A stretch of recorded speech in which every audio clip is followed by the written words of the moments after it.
존재입니다. 인문화 강사들의 스타 같은 존재입니다. 통일, 교육, 민주주의에 관한 폭넓은 주제로 강연하시고, 그다음에 아주 날카롭습니다. 들어보시면 우리에게 많은 교훈과 해답을 주실 겁니다. 큰 박수로 맞아주시기 바랍니다.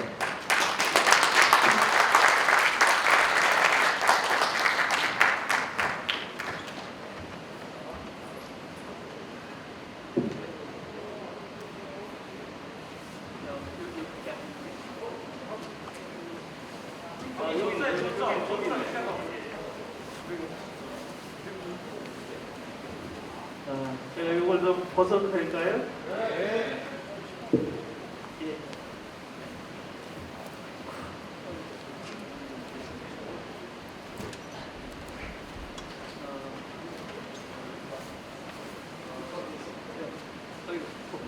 눈이 많이 부시네. 예, 여러분 저쪽에도 보이시죠? 눈이 부셔가지고. 예. 제가 사실은 어제도 민주노총 경기본부에서 강연을 했는데요. 요즘에 노조에 와서 제가 강연을 많이 하는 것 같아요. 그래서 노조에서 왜 이렇게 저를 부르나 잘 모르겠는데요. 얼마 전에는 부산 지하철 노조에 가서도 한번 강연을 했고요. 항만 노조에 가서도 강연을 했고, 보건의료노조 또 등등 민주노총에서 강연을 최근에 좀 많이 했습니다. 제가 노동문제 전문가도 아닌데 아무튼 제 이야기에서 뭐 들을 게 있다고 생각을 하시는지 이렇게 많이 불러주셔서 저는 다른 강연은 모르지만 노조에서 부르는 강연은 반드시 가야 된다 이렇게 생각을 하고 있고요. 왜 그렇겠어요? 저는 지금 한국에서 노동조합이 마지막 희망이라고 생각합니다. 지금 한국 사회가 점점 희망을 잃어가고 있는 사회인 건 아시죠? 희망이 보이질 않아요. 사실 한국 사회를 지배하고 있는 건 거대한 환멸입니다. 환멸. 무언가 희망의 근거가 잘 보이지 않는다는 것, 이게 지금 한국 사회인데요. 한국 사회에서 마지막 희망의 불꽃이 저는 노조라고 봅니다. 노조마저 희망의 빛을 잃으면 한국 사회 전체가 암울한 암흑기로 들어갈 거라고 확신합니다. 그래서 노조 강연은 제가 무슨 일이 있더라도 가능하면 와서 꼭 해야 되겠다 이렇게 생각하고 있고요.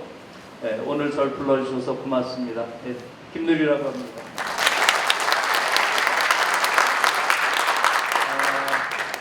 크게 세 가지 이야기를 하겠습니다. 노조라는 게 얼마나 중요한지 하는 이야기를 먼저 좀 드리고요. 두 번째로 한국 사회가 지금 어떤 사회인지, 우리가 한국 사회를 잘 알고 있는 것 같지만 사실은 정확하게 잘 알고 있지는 못합니다. 지금 한국 사회의 상태가 어떤지 여기에 대한 이야기를 말씀드리고요. 그 다음에 마지막으로 우리가 무엇을 할 것인가, 여기로 보면 우리는 지금 어디에 서 있는 것이고 앞으로 어디로 가야 될 것인지 이 이야기를 마지막으로 드리도록 하겠습니다. 여러분들이 지금 노조를 중심으로 모여 있는데요. 지금 한국 사회가 선진국이 되었다 이런 말 많이 하죠? 그 말이 맞습니까? 맞지 않습니까? 맞아요? 안 맞아요? 맞습니다. 지금 우리나라는 여러 가지 지표 객관적으로 봤을 때 명실상부한 선진국이 돼 있습니다. 사실은 우리가 안에서 보는 것보다 밖에서 우리를 볼 때 이렇게 빨리 선진국이 된 나라가 있는가 이렇게 실제로 많이 놀라고 있습니다. 그래서 여러분 아시다시피 여러 가지 면에서 한국은 이미 국제적으로 선진국으로 공인되고 있다 하는 거 다 아시죠?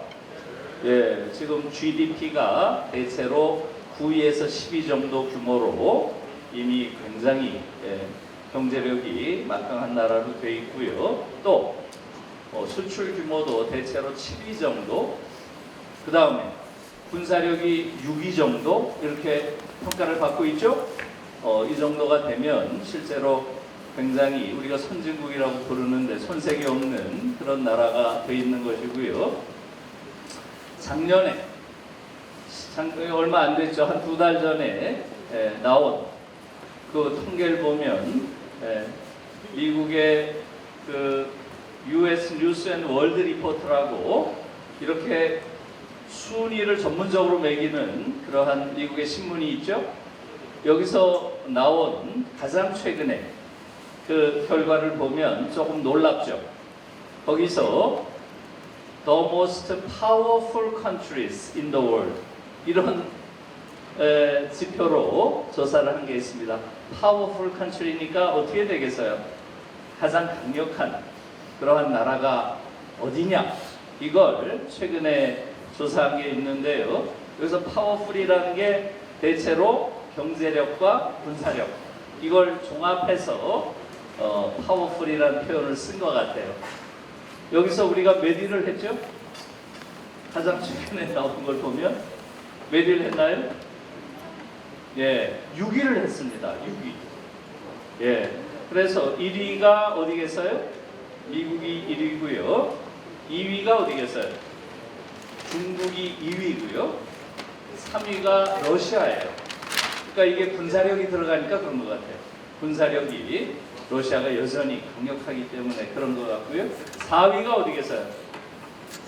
4위가 독일입니다. 예. 5위가 어디겠어요? 5위가 영국입니다. 6위가 어디예요? 대한민국이 6위예요. 사실 놀라운 거예요. 대한민국이 6위로 지금 평가가 됐고요. 2022년에 7위가 어딘가요? 프랑스가 7위. 그 다음에 8위가 어딘가요? 일본이 8위예요. 그래서 우리가 일본을 말하자면 파워풀한 국가가 어디냐 했을 때 일본을 앞섰고요. 예, 재작년에는 일본이 6위였고 우리가 8위였어요. 이렇게 자리바꿈을 했습니다. 그래서 아무튼 지금 우리가 가지고 있는 경제력이나 군사력 여러 면에서 봤을 때 한국이 대단히 그런 강국이 된 건 분명합니다. 요번에 그 설문조사를 보니까 흥미로운 게 경제력과 관련된 부분, 경제 규모, 수출 규모 이런 것들은 대체로 한국은 80에서 85점 사이에 높은 평가를 받았어요. 그래서 지금 6위로 평가가 된 거예요. 군사력도 마찬가지고요. 그런데 최하로 평가받은 게 뭔지 아세요? 지도자의 역량이에요. 지도자의 역량을 20점을 받았어요. 20점. 그게 가장 낮아요. 10개국 중에서. 그래서 아무튼 지도자마저 조금 역량이 있는 그런 인물이 있었다면 더 높은 평가를 받았을 거예요. 어쨌든 지금 우리나라는 여러 가지 측면에서 이제 선진국 대열에 들어가 있는 게 분명합니다. 여러분, 그런데 우리가 일상에서 느끼는 것은 우리가 선진국이 됐다는 느낌을 가지고 있나요? 대체로 그렇게 못 느끼죠. 여러분, 일상에서 진정으로 참다운 선진국이 된다는 건 뭘 뜻할까요? 여러분들이 보는 선진국들의 가장 결정적인 공통점이 뭔가요? 그것은 바로 노동과 관련된 부분이에요. 노동과 관련된 부분.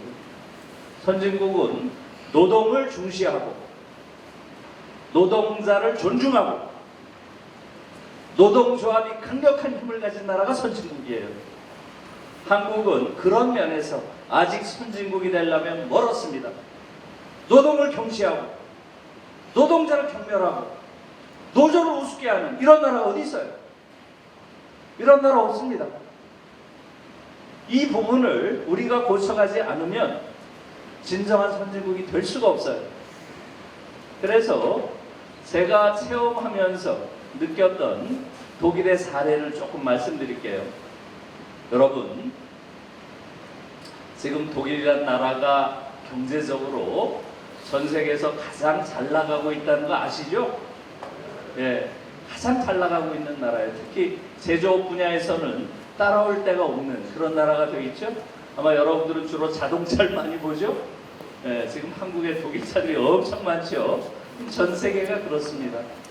독일이 이렇게 강력한 경제력을 가진 근본적인 요인이 어디에 있을까요? 어디에 있을 것 같아요? 네, 독일은 전 세계에서 노동자의 힘이 가장 센 나라예요. 그게 지금 독일의 경제 성장의 결정적인 요인이에요. 전 세계에서 독일처럼 노동자의 힘이 센 나라가 없어요. 그렇기 때문에 독일 경제가 잘 나가는 겁니다. 여러분, 이걸 이제 좀 잘 아셔야 돼요.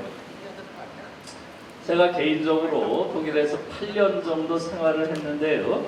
그때 제가 가장 놀란 게 독일이란 나라는 일체의 의식이 없다는 데 놀랐어요. 일체 의식이 없습니다.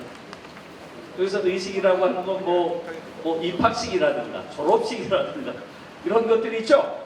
네, 이런 일체 의식을 하지 않아요. 독일은 졸업해도 졸업식이 없어요. 제가 독일에서 박사를 했는데 저는 박사 학위를 받을 때 좀 폼나게 이렇게 뭐 받을 줄 알았어요. 그런데 졸업식 자체가 없어요. 그러니까 그냥 행정실 가서 증명서 띄워주세요 이러면 띄워주는 게 끝이에요. 아무런 의식이 없습니다. 정말 놀랐어요. 왜 그렇게 했어요, 여러분? 왜 독일은 이러한 일체의 의식에 대해서 알레르기를 가지고 있을까요? 의식하는 걸 싫어해요. 왜 그렇게 했어요? 누구 때문이겠어요? 누구 때문에 그런 일이 있겠어요? 히틀러 때문이죠. 히틀러. 아마 여러분들이 2차 세계대전과 관련된 이런 다큐멘트 필름들 많이 보셨죠? 그런 거 보면 어때요? 히틀러의 정치 집회들 이런 거 보셨죠? 어떻습니까?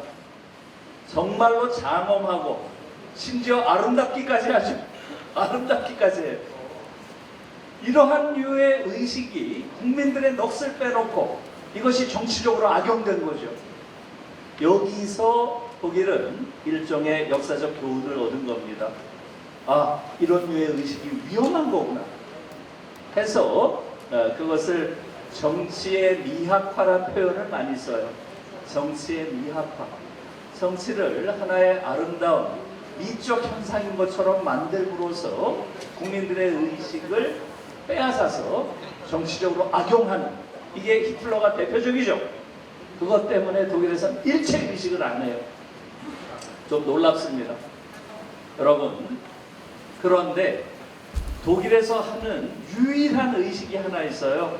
딱 하루 합니다. 그게 언제겠어요? 5월 1일 딱 하루만 의식을 해요. 깜짝 놀랐어요.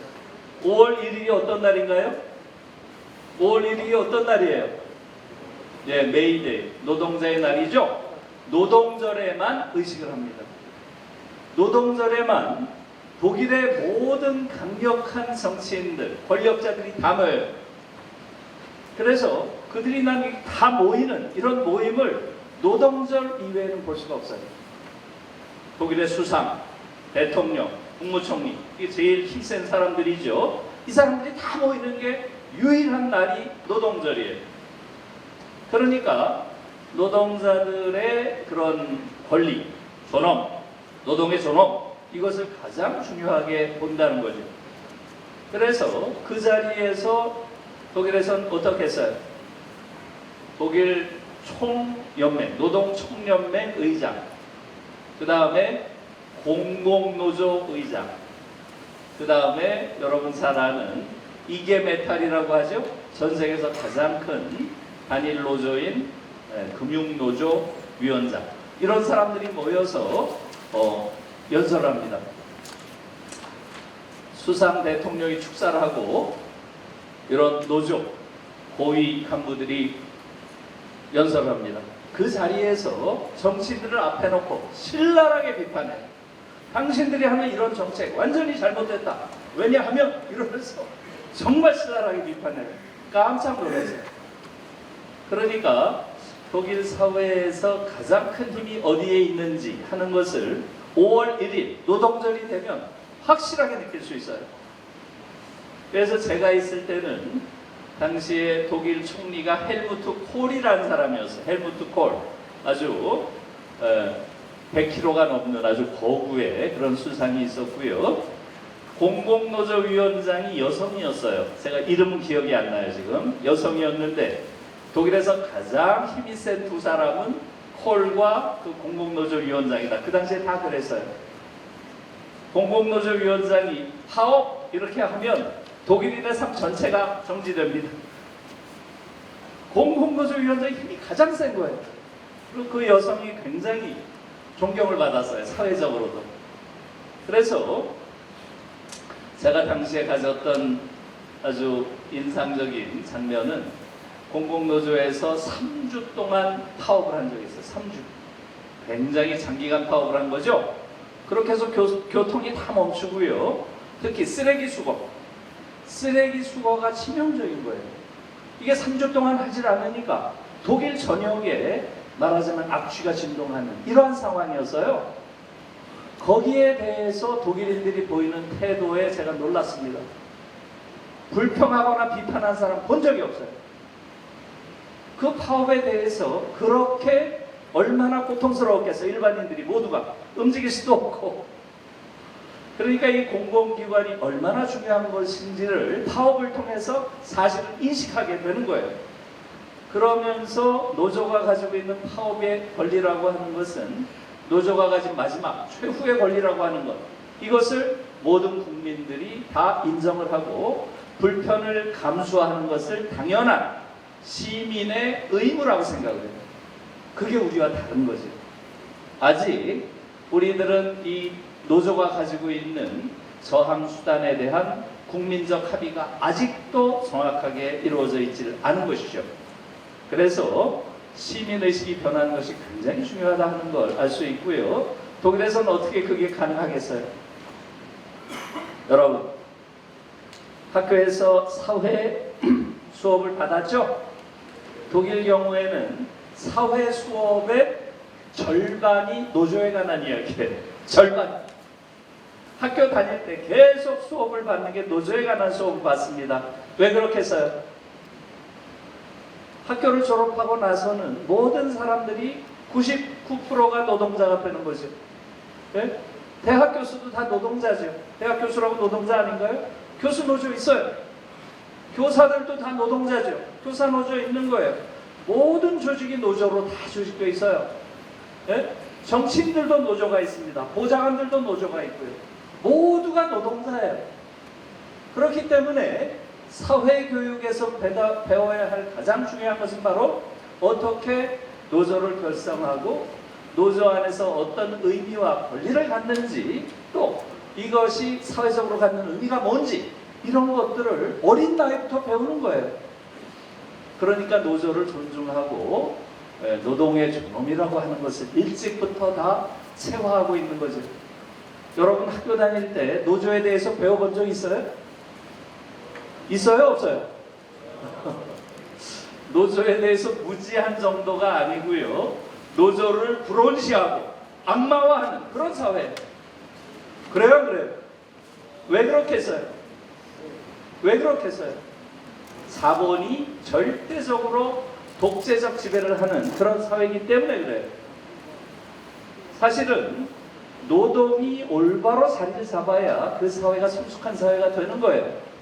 근데 지금 한국 사회는 노동이 성숙해지기를 바라는 것이 아니라 노동을 불온시하고 노동자를 악마화하는 이런 어처구니 없는 그런 사회가 되어 있는 거죠. 이것을 근본적으로 바꾸지 않으면 선진국이 되는 건 불가능하다 하는 말씀을 먼저 드립니다. 여러분, 독일이 제가 조금 전에 전 세계에서 노동자, 특히 노조의 힘이 가장 센 나라라고 했죠? 여러분 어느 정도 센가요? 여러분들이 알고 있는 독일 기업들 있죠? 어떤 게 있나요? 한번 말씀해 보세요. 떠오르는 거 말씀해 보세요. 어떤 게 있나요? 자동차 회사들 엄청 많죠? 벤츠, BMW, 아우디, 폭스바겐, 포르쉐, 전부 독일 회사들이죠. 아디다스, 시멘스, 바이엘, 뭐 이런 것들이 다 세계적으로 알려져 있는 독일 기업들이죠. 제가 지금 말씀드린 이 기업들에는 공통점이 하나 있어요. 뭐겠어요? 네, 어떤 공통점이 있을까요? 이사회는 기업 안에서 가장 최고의 결정기관이죠. 이 이사회의 규모가 굉장히 커요. 20명으로 대부분 구성되어 있어요. 이사회 20명. 그런데 이 20명의 이사 중에서 절반 10명이 노동자 대표예요. 노동자 대표가 이사회의 50%를 구성한다는 거예요. 그게 지금 말한 기업들의 공통점이에요. 노동자 이사가 50%, 주주 이사가 50%로 구성되어 있어요. 이게 독일 기업들의 특징입니다. 놀라운 이야기죠. 노동이사 50%, 주주이사 50%로 이사회가 구성돼요. 이것이 뜻하는 건 뭐겠어요? 자본주의 사회에서 가장 이상적인 경제민주화가 독일에서 이루어져 있다는 얘기예요. 여러분, 자본주의라고 하는 우리가 살고 있는 이 체제의 특성을 알고 있죠? 다시 말하면 자본을 제공하는 주주들과 또 노동력을 제공하는 노동자의 결합에 의해서 이루어진 그러한 구성체가 기업이죠. 그래요. 그러면 이런 기업에서 가장 이상적인 민주주의가 실현된다면 어떤 형태가 가장 이상적이겠어요? 노동력을 제공하는 노동자가 50%, 돈을 제공하는 자본가가 50%, 권력을 나눠가는 게 가장 이상적인 거 아니에요? 그래요. 독일은 그것을 그대로 하고 있는 거예요. 그래서 지금 말씀드린 독일의 모든 기업들은 이사회에 노동이사가 50%로 구성되어 있습니다. 그리고 주주이사가 50%, 노동이사, 주주이사가 50%씩 정확하게 권력을 분점하고 있는 체제예요. 여러분, 이사회에서 하는 가장 중요한 일이 뭐겠어요?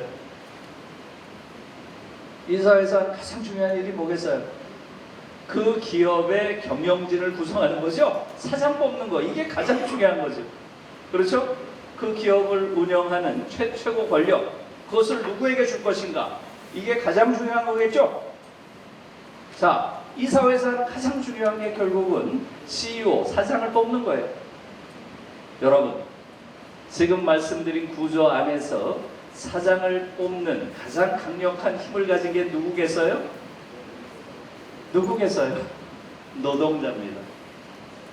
노동자의 뜻을 거스리는 자는 사장이 될 수가 없어요. 왜 그렇겠어요? 주주이사와 노동이사가 50%씩 구성되어 있지만 사실상 주주이사들은 거의 언제나 두세 패로 갈려 있어요. 이해관계가 다르기 때문에. 그들은 이해관계로 결합되어 있는 집단이죠. 주주 집단은. 그에 반해서 노동이사들은 똘똘 뭉쳐 있습니다. 그래서 노동이사들의 50%의 표를 받지 못하면 사장이 될 가능성 전혀 없습니다. 그렇기 때문에 사실상 사장을 결정하는 것은 노동자들입니다. 지금 말씀드린 그 기업들이 다 그래요. 그래서 노동자의 힘이 강할 수밖에 없는 거죠. 이게 독일 기업들의 특징입니다. 그래서 이것을 뭐라고 부르겠어요? 여러분들이 오늘 지금 독일 기업들이 이루어져 있는 이 구조를 조금 기억하시면 좋을 것 같아요. 이것을 노사 공동 결정제라고 부릅니다. 노사 공동 결정제. 이걸 mitbestimmung, 독일 말로는 이렇게 부르는데요. 공동 결정제 또는 노사 공동 결정제라고 부릅니다. 그걸 오늘 그 공동 결정제라고 하는 그 시스템을 좀 기억하셨으면 좋겠어요. 이것을 노동이사제라는 표현도 해요. 노동이사제 많이 들었죠? 예, 과거에 박원순 시장이 있었을 때 그분이 한국에서 처음으로 노동이사제라는 걸 했어요. 여러분 기억하세요?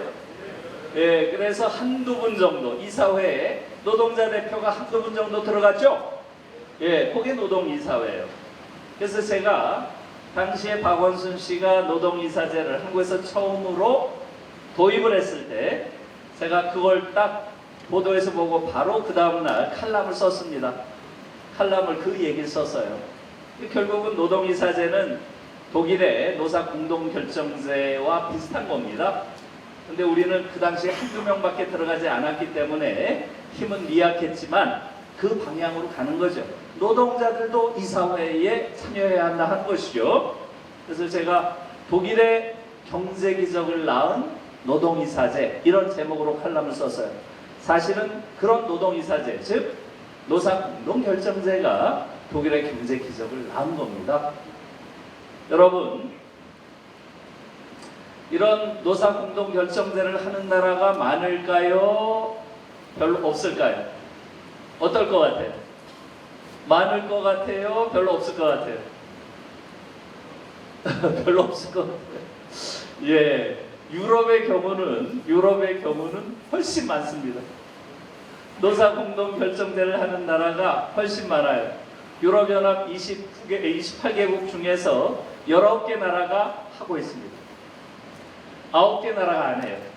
그러니까 정확하게 3분의 2 정도가 하고 있고요. 3분의 1이 안 하고 있어요. 그러니까 노사공동결정제가 훨씬 더 어떤가요? 보편적인, 유럽에서 보편적인 노사관계의 제도다 이렇게 말씀드릴 수 있어요. 그걸 잘 기억하실 필요가 있습니다. 그런데 독일의 경우는 어떻다 그랬어요? 노동자 대표가 50% 들어갔다 그랬죠? 50% 들어가 있는 나라는 없어요.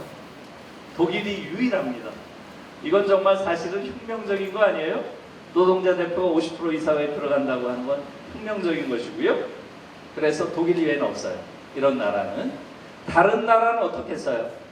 다른 나라는 대체로 30% 혹은 20% 정도 들어갑니다. 50%는 없어요. 여러분 생각해 보세요. 20% 30%만 들어가도 어디예요?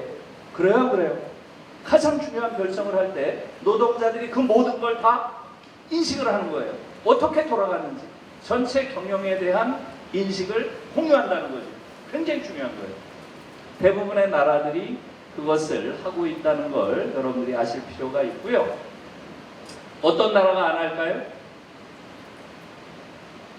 노사공동결정제 안 하는 나라는 유럽에서 어디일까요? 예, 영어 쓰는 나라들이 아니에요. 영어 쓰는 나라들. 미국에도 없죠. 이런 제도가. 영어 쓰는 나라들은 이런 거 하지 않습니다. 지금 우리가 영어 쓰는 나라의 모델을 그대로 따라가고 있어요. 한국은. 이게 우리의 비극입니다. 제가 보기에. 당시에 지금 2008년에 세계 금융위기가 온 거 아시죠? 이때 전 세계 경제가 흔들렸죠? 이 당시에 유럽에서는 가장 흔들린 나라가 어디예요? 영어 쓰는 나라들. 영어 쓰는 나라들 어디예요? 영국, 아일랜드, 웨일즈, 아이슬란드 이런 나라들은 다 영어 쓰는 나라들이죠? 거기가 가장 많이 흔들렸어요. 또 어떤 나라일까요? 남부 유럽 국가들. 남부 유럽. 포르투갈, 스페인, 이탈리아, 그리스. 여기가 안 해요. 영어 쓰는 나라들과 남부 유럽이 안 해요. 중부 유럽과 북부 유럽, 동부 유럽이 다 노사공동결정제를 하고요. 남부 유럽과 영어권들이 안 했어요. 유럽에서. 그래서 세계 금융위기가 노사공동결정제가 얼마나 경제에 긍정적인 것인지를 보여줬어요. 금융위기가 딱 와서 위기에 처하니까 노사공동결정제를 하는 나라는 이 위기를 비교적 순탄하게 극복했습니다. 그에 반해서 노사공동결정제가 없는 나라들은 엄청나게 경제가 추락했습니다. 여러분들 들어가서 보세요. 그 당시 상황을. 그래서 이 노사공동결정제가 굉장히 중요한 것이고요. 앞으로 한국 사회도 그 방향으로 가야 됩니다. 노동자의 힘이 센 것이 노동자들에게만 좋은 것이 아니라 그 국가 경제에도 좋은 것이다 하는 것을 세계금융위기가 보여준 겁니다. 여러분, 조금 의문이 들죠? 아니, 어떻게 노동자 대표가 이사회에 50%나 들어갈까? 그게 조금 이해가 잘 안 가죠? 독일은 어쨌길래 노동자 대표가 저렇게 50%나 들어가는 파격적인 그러한 제도가 만들어졌을까? 궁금하죠? 왜 그랬을까요? 왜 그랬을까요, 여러분? 독일이 가지고 있는 무언가 특수한 역사적 조건이 있었겠죠? 여러분, 이 일이 아주 독특하게 50%나 노동자 대표가 들어가는 이런 제도가 생긴 그러한 역사적 원인은 어디에 있을까요? 누구 때문일까요? 누구? 예, 히틀러 때문입니다. 히틀러. 이것도 히틀러 때문입니다. 그러니까 히틀러가 어찌 보면 독일 사회에 많은 기여를 한 거예요. 독일 사회는 절대로 저 히틀러 같은 놈이 또다시 등장하는 이런 비극을 막아야 된다. 이게 오늘날의 독일을 만든 거예요. 그래서 히틀러 같은 저 괴물이 어떻게 등장했을까? 거기서 우린 배워야 된다. 그러한 일이 재현되는 건 막아야 한다. 이렇게 된 거예요. 여러분 생각해 보세요. 히틀러가 어떻게 가능했죠? 히틀러가 정권을 잡은 게 1933년이에요. 그리고 2차 세계대전이 끝난 게 1945년이잖아요. 그러면 히틀러가 집권한 게 몇 년인가요? 33년에서 45년까지 12년밖에 안 돼요. 사실 그렇게 오래 집권한 게 아니에요. 우리 박정희 소장이 몇 년 집권했나요? 박정희 소장이 몇 년 집권했어요? 18년을 집권했죠? 히틀러는 박정희의 3분의 2 정도를 집권한 거예요. 기간으로 보면. 무슨 얘기인지 아시겠죠? 그렇게 오래 집권한 그러한 통치자가 아니었습니다. 히틀러가 33년에 정권을 잡고 39년에 2차 세계대전이 터집니다. 39년에. 그리고 45년에 2차 세계대전이 끝나죠? 여러분 생각해 보세요. 33년에서 39년, 6년밖에 안 되죠? 이 6년 동안 전쟁 준비를 한 거예요. 그리고 39년에서 45년, 6년 동안 전쟁을 수행한 거죠? 그러니까 히틀러 정권은 6년 동안 전쟁 준비하고 6년 동안 전쟁을 실행한 전쟁 조건이에요. 완전히. 게다가 여러분 생각해 보세요. 히틀러는 어떤 한 나라와 싸웠나요? 아니면 전 세계를 상대로 싸웠나요? 전 세계를 상대로 싸웠죠? 여기에 사람들이 놀란 거예요. 어떻게 6년 만에 전 세계를 상대로 싸울 만한 군사력을 키웠을까? 그래요, 안 그래요? 여기에 대해서 연합군이 승리하자마자 그것을 분석을 한 거예요. 어떻게 6년 동안 저렇게 강력한 전쟁 경제를 만들었을까? 여기에 놀란 거예요. 어떻게 그게 가능했을까요? 여러분, 어떻게 그게 가능했겠어요? 예, 히틀러가 빠른 시간 안에 모든 기업들을 장악을 해서 완전히 전쟁 경제로 전환시켰죠. 그게 가능한 원인은 뭐겠어요? 독일 기업들 내부에 그것을 견제할 세력이 없었다는 거예요. 혹은 너무 취약했다는 거예요. 그래서 이러한 역사적 비극을 반복하지 않으려면 어떻게 해야 되겠어요? 기업 내부에 강력한 경제 세력을 만들어야 된다. 이렇게 결론을 내린 거예요. 그래서 연합국에서 노조를 강화해야 한다라는 결론을 내리게 됩니다. 일종의 히틀러 체제를 극복하는 방안으로 노조를 강화하는 이 안을 연합국이 내놔요. 그래서 노조를 50%, 이사회 50% 노조가 들어가야 된다. 이것을 내놓은 게 연합국입니다. 좀 이해하셨어요? 그래서 모든 기업에 그런 건 아니에요. 전쟁과 관련이 깊은 분야들, 여기는 50% 들어가야 된다. 이렇게 된 거예요. 여러분 어디겠어요, 그게? 어떤 분야가 전쟁과 가장 밀접한 관계가 있겠어요? 예, 철강, 석탄, 철강과 석탄, 이 분야는 완전히 바로 전쟁과 직결되죠. 이 분야는 바로 50년대 초반부터 노조가 50% 권한을 갖는 그러한 이사회를 만들어야 한다. 이것을 한 거예요. 그래서 전 세계에서 처음으로 노조가 50% 들어가는 이러한 기업들이 탄생한 겁니다. 이것도 2차 세계대전의 영향이라고 봐야 되겠죠? 네, 그래서 이게 탄생한 거예요. 그런데 어떻게 됐나요? 노조가 기업의 50% 이사회에 참석을 하다 보니까 어떻게 돼요? 이 기업이 놀랍게도 더 잘 되는 거예요. 노동자들이 노동 현장을 알고 또 경영 상태를 투명하게 알게 되니까 노동자들이 결정하는 게 훨씬 더 합리적 결정이에요. 그러니까 기업이 잘 돼. 여기에 놀란 거예요. 처음에는 연합국에서 전쟁을 막고자 하는 의도에서 만든 이 제도가 오히려 기업의 합리성을 높이는 제도라는 걸 그때 처음 알게 돼요. 기업가들도. 그래서 50%로 이렇게 높이는 이러한 것이 노동자의 참여를 연방의회를 통과하게 됩니다. 1976년 역사적인 해요. 전 역사적인 해라고 봐요. 1976년에 독일 연방의회에서 이게 법으로 통과됩니다. 노사 공동결정제 법이 통과가 돼요. 그것의 핵심은 뭐겠어요? 기업의 이사회는 노동자 대표 50%, 주주 대표 50%로 구성된다. 이게 골자예요. 정말 혁명적인 법이죠. 이건 자본주의 역사상 아마 가장 혁명적인 법이에요. 노동자의 권리를 가장 크게 보장하는 이러한 법이겠죠? 역사적인 법입니다. 이 법이 1976년에 독일 연방의회를 통과합니다. 몇 대 몇으로 통과할까요? 몇 대 몇으로?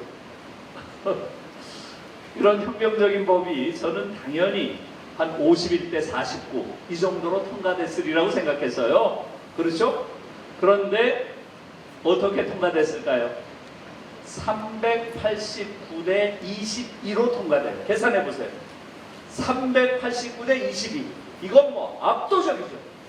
아마 90% 넘을 거예요. 389대 22면 90% 넘죠?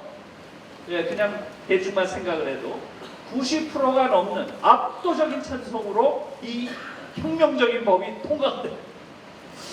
이게 독일을 오늘날 이렇게 성숙하고 이렇게 경제적으로도 잘 나간 나라로 만든 핵심적인 전환점이에요. 여러분, 그 당시에 볼프강 미슈닉이라고 하는 당시 자민당의 원내대표가 이 법안을 대표 발의를 해요. 대표 발의를 하는데 제가 그 볼프강 미슈닉이라고 하는 그 원내대표가 강연한 걸 제가 봤어요. 저는 그걸 보고 사실은 조금 눈물이 났습니다. 정말로 놀라운 연설을 해요. 뭐라고 했을까요? 이렇게 얘기를 해요. 대표 발의를 하는 그날 이렇게 얘기를 합니다. 우리는 국가시민으로서는, 국가시민이란 표현을 써요. 국가시민, 슈타츠비르거, 독일말로 이렇게 쓰는데요. 국가시민으로서는 가장 강력한 권한을 가진 주권자로 살아간다.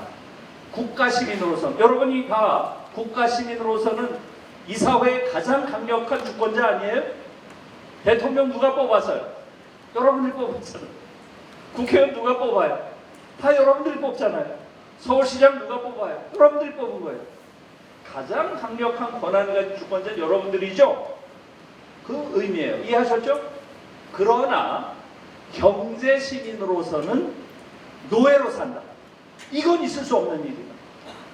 이제는 이 법을 통과시킴으로써 우리가 경제시민으로서도 권한을 가진 주권자로 사는 새로운 시대를 열어야 한다. 이렇게 연설을 해요. 정말 대단한 연설이죠. 박수 치셔도 돼요. 저는 이 볼프강 미슈닉은 정말로 지금 한국 사회에서도 이 볼프강 미슈닉이 이 연설에서 한 말은 한국 사회에도 그대로 적용돼야 된다고 봐요. 이 말이 하나도 틀린 게 없죠. 우리는 민주주의 사회에서 국가의 시민으로서는 강력한 힘을 가진 주권자로 살죠. 그런데 경제적 시민으로서는 노예잖아요. 노예. 거의 노예로 살잖아요. 그래요, 안 그래요? 이게 말이 안 된다는 거죠. 그래서 이러한 상황을 바꾸기 위해서는 바로 노동자가 이 사회에 50% 들어가는 이런 사회를 만들어야 된다. 이렇게 해서 법을 통과시킨 거고요. 이게 오늘날 독일을 전 세계에서 가장 성숙한 그러한 민주사회로 만들었고, 또 독일 경제를 가장 단단한 그러한 경제로 만든 거예요.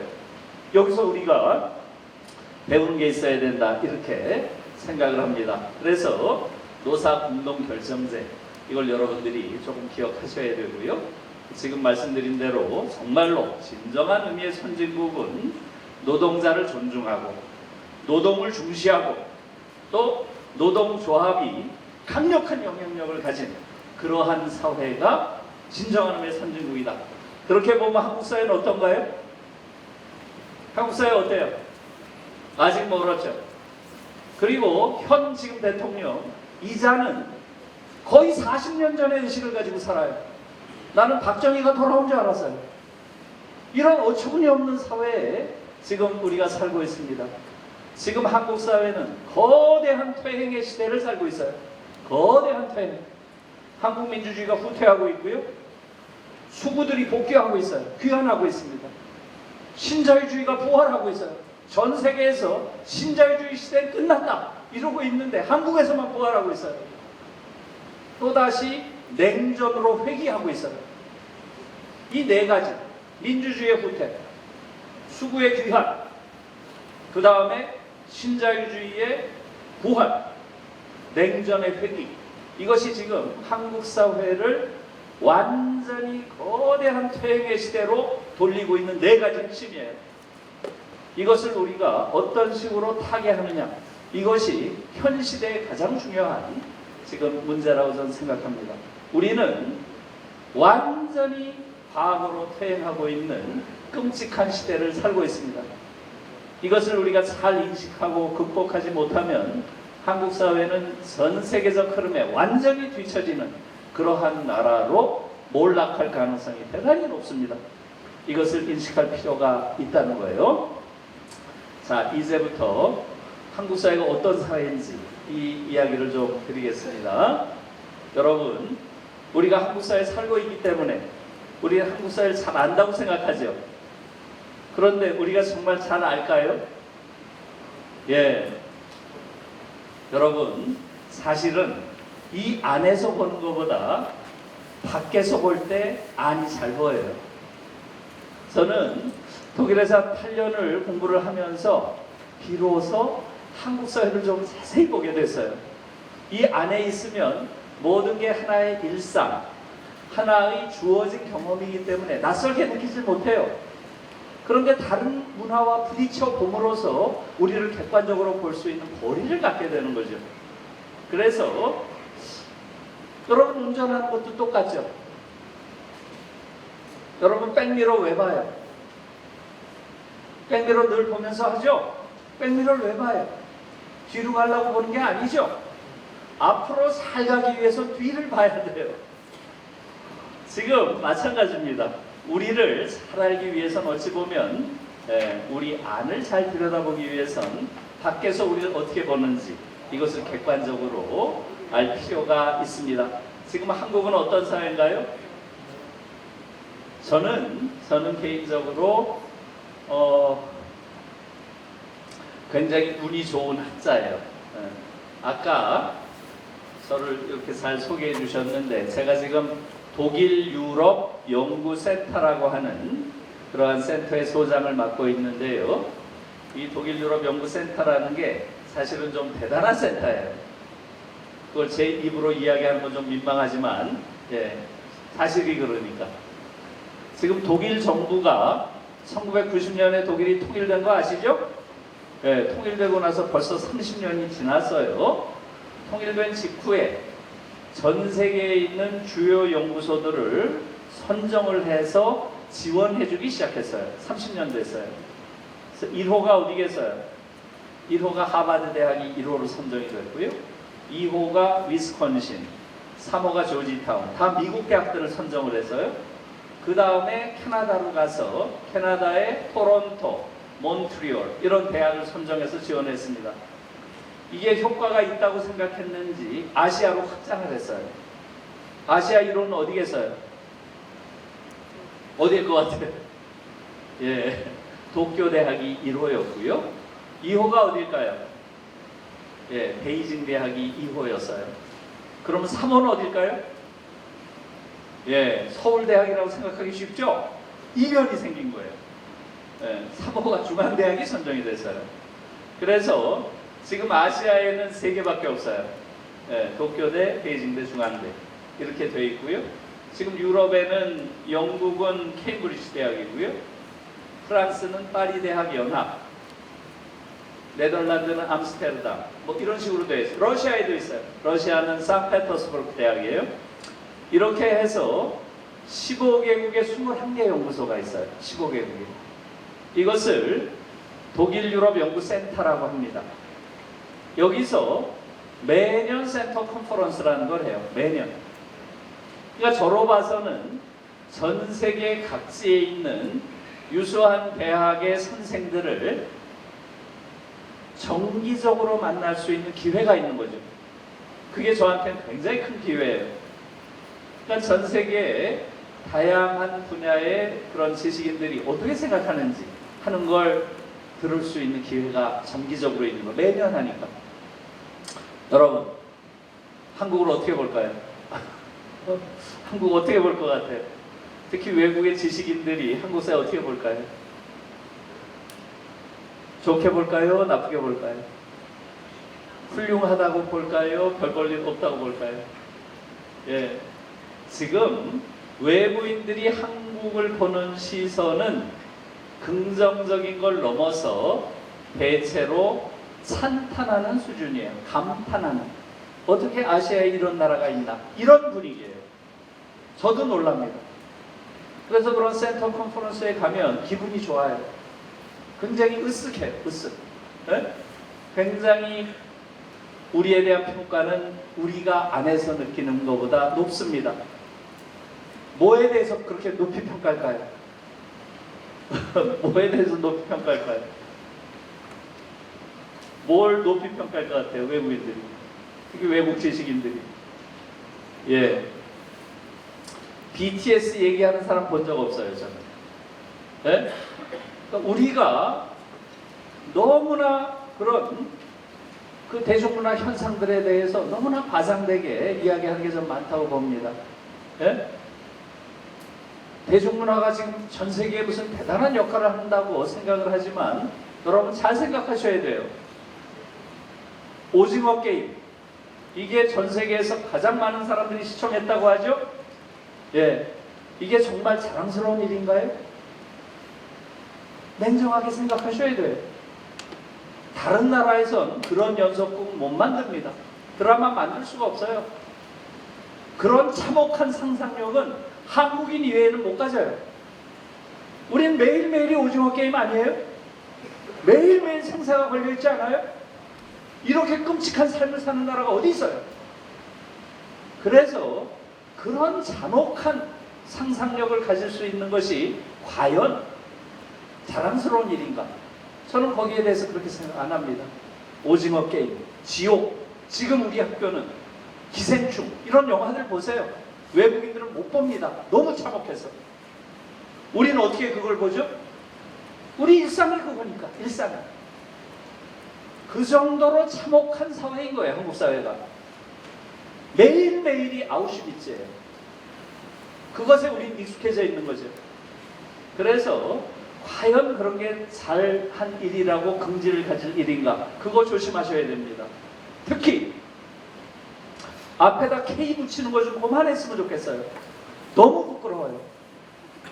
뭐 조금 한다 그러면 K-드라마, K-필름, K-뮤직, K-푸드, K-컬처. 그래요? 안 그래요? 누가 어느 나라에서 그런 걸 하나요? 어느 나라에서? 예? 왜 그래요? 왜? 다른 사람들이 아이고 너희들 참 훌륭하구나. 너희들 그러면은 정말 존경스럽네. 이렇게 하는 거지. 내가 이렇게 잘났어. 누가 그래요? 왜 그럴까요, 우리는? 왜 그래요? 열등감. 뿌리 깊은 열등감. 그게 자꾸 우리 그렇게 만드는 거예요. 여러분, 지금 한국은 열등감을 가질 일체의 이유가 없어요. 정말로 한국에 대해서는 엄청난 존경을 많은 나라에서 하고 있습니다. 여러분, 우리를 존경하는 가장 결정적인 게 뭐겠어요? 예, 민주주의입니다. 민주주의. 한국 민주주의에 대해서 정말로 경탄합니다.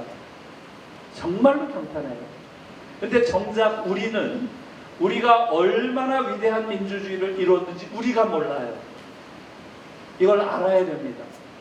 그리고 우리가 이뤄낸 이 민주주의라는 어마어마한 무기를 활용해서 지금 한국 사회의 모순들을 우리가 고쳐가야 되는 거예요.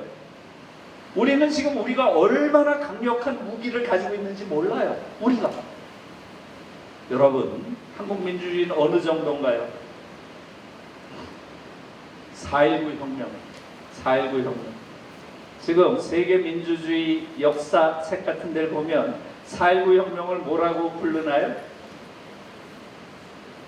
20세기 제3세계에서 일어난 가장 위대한 시민혁명 중에 하나다. 이렇게 평가해요.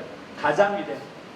4.19 혁명은 그 이후에 제3세계에 일어난 수많은 혁명에 영감을 준 그러한 혁명이다. 이렇게 평가합니다. 우리는 정작 어떻게 알고 있어요? 아, 이승만이 부정선거한 데 대해서 항의하는 시위 정도로 알고 있죠? 그래요, 안 그래요? 그게 지금 우리의 민주주의에 대한 인식이에요. 그리고 이러한 것이 얼마나 위대한 일인지를 잘 가르치지도 않아요. 왜 그렇겠어요? 계속 민주주의를 두려워하는 자들이 권력을 잡고 있어서 그래요.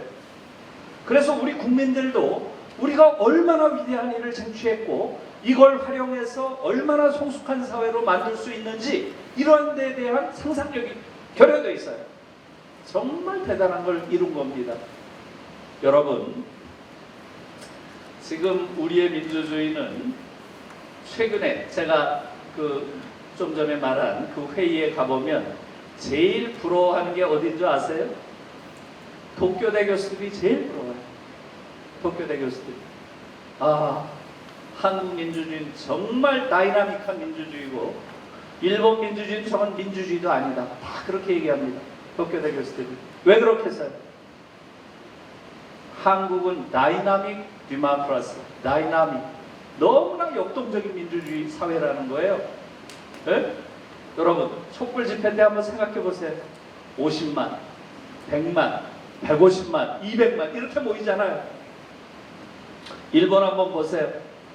최근에도 후쿠시마 원전에 대한 그런 이야기 나오고 있죠. 오염수를 방류한다. 이건 뭐예요? 정말 끔찍한 사건이죠.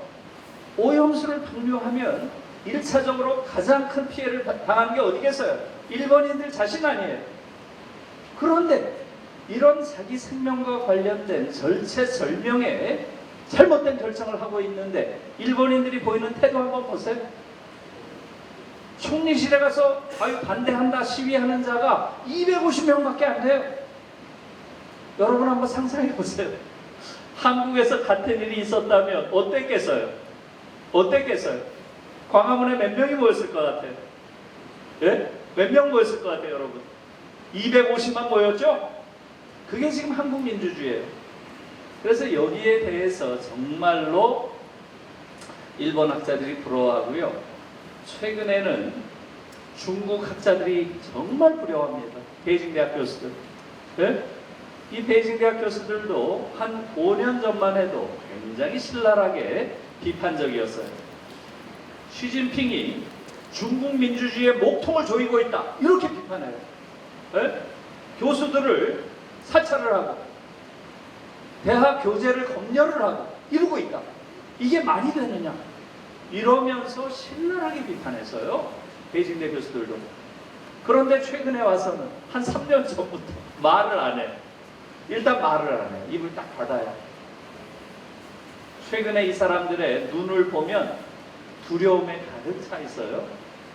그래서 이 사람들 얼굴 표정을 보면 중국 민주주의의 현재 상태를 알 수 있어요. 지금 현재 상태가 어떨까요? 완전히 돌아가셨습니다. 완전히 돌아가셨어요. 그래서 지금 한국 민주주의가 얼마나 대단한 것인지 저는 그 컨퍼런스에서 많이 느꼈어요. 그 정도로 지금 한국 민주주의는 대단합니다. 실제로 2019년에 한국 민주주의에 대한 평가를 한 게 있어요. 여러분, 민주주의 다양성 연구소라는 게 있습니다. 이게 스웨덴 스톡홀름에 있는 연구소인데요. 이 연구소는 10년에 한 번씩 전 세계 민주주의를 분석을 해서 순위를 매겨요. 순위를 매겨서 발표합니다. 10년에 한 번씩. 2019년에 순위를 매겨서 발표를 해서요. 176개국을 분석했습니다. 여러분, 176등은 대체로 어딘지 아시겠죠? 네, 노스코리아. 노스코리아가 176등이에요. 그건 어쩔 수 없죠. 북한은 지금 3대 세습을 하고 있기 때문에 민주주의와는 아무런 관계가 없는 나라죠. 북한이 거의 늘 꼴찌입니다. 거기서 지금 남한, 대한민국이 몇 등을 했을까요? 예, 사실상 1등을 했습니다. 정말 놀라운 거죠. 12등을 했습니다. 12등. 그런데 우리 앞에 있는 11개의 나라는 다 조그만 나라들이에요. 조그만 나라들. 인구가 500만도 안 되는. 어떤 나라겠어요? 여러분 대충 떠오르죠? 핀란드, 노르웨이, 스웨덴, 아이슬란드, 덴마크, 네덜란드, 벨기에, 룩셈부르크, 스위스. 아시겠죠? 이런 조그만 나라들이 우리 앞에 11나라가 있어요. 큰 나라 중에 1등을 한 거예요. 한국 1등을 했습니다. 큰 나라 중에서. 예, 여러분 30, 50 클럽이라고 아세요? 30, 50 클럽 들어보신 분 있죠? 누가 한번 손 들어보세요. 30, 50 클럽. 예, 선생님. 예. 국민소득 3만 불에 1억 예. 5천만이요. 예, 고맙습니다. 국민소득 3만 불이 넘는 나라. 그 다음에 인구가 5천만이 넘는 나라. 맞죠? 예, 그런 나라를 30, 50 클럽이라고 합니다. 오늘 여러분들이 이걸 꼭 기억하셔야 돼요. 중요한 개념이에요. 30, 50 클럽. 국민소득이 3만 불이 넘고 인구가 5천만이 넘는 나라. 그러니까 어때요? 큰 나라 중에서 잘 사는 나라겠죠? 예. 이런 나라가 몇 개나 될 것 같아요? 몇 개나 될까요? 선생님 몇 개죠? 정확히 모릅니다. 정확히 몰라요? 예, 몇 개인 것 같아요? 예, 여러분이 한번, 그러면 지금 여러분들이 한번 생각해 보세요. 어느 나라가 30, 50 클럽에 들어가겠어요? 미국, 일본, 이건 뭐 제일 먼저 떠오르죠? 그 다음에 영국, 프랑스, 독일, 여기까지 쉽죠? 그 다음에 6번째가 어디겠어요? 6번째가 예, 이탈리아. 이탈리아가 2013년에 들어갑니다. 2013년에 3만 불이 넘어요. 그 다음에 우리가 2019년에 들어가요. 2019년에 우리가 3만 불이 넘습니다. 그래서 30, 50 클럽에 들어간 게 지금 마지막이에요. 전 세계 7개밖에 없습니다. 그 중에 우리가 들어가 있어요. 여러분 어떻게 생각해요? 이 30, 50 클럽이라고 하는 것은 현재 대한민국이 국제적 수준에서 처해 있는 위상, 이것을 가장 잘 보여주는 것 중에 하나예요. 자랑스러운 거죠. 예, 우리가 일반적으로 선진국이라고 생각했던 그 나라들 아니에요? 6개 나라가? 거기에 우리도 속하게 된 거예요. 여러분 G7이라고 많이 들어보셨죠? G7 많이 들어보셨죠? G7과 똑같아요. 사실은 딱 한 나라만 달라요. 우리가 지금 G7 아니죠? 우리 자리에 누가 들어가 있을까요? 우리 자리에 캐나다. 캐나다만 딱 우리와 달라요. G7에서. 캐나다 자리에 우리가 들어가면 G7과 30, 50 클럽이 똑같습니다. 캐나다는 왜 30, 50 클럽이 안 될까요? 인구가 5천만이 안 되니까 30, 50 클럽에 못 들어와요. 인구 때문에. 아무튼 지금 우리가 30, 50 클럽에 들어갔다는 것은 굉장히 잘 사는 나라 중에서 비교적 큰 나라예요. 거기에 속한다 하는 것이죠. 여러분 우리가 2019년에 35시 클럽에 들어갔을 때 저와 가까운 독일 교수가 전화를 해왔어요. 기회르기 젤이란 분입니다. 아주 국제적으로 유명한 사회학자예요. 이분이 전화를 해와서 저한테 그래요.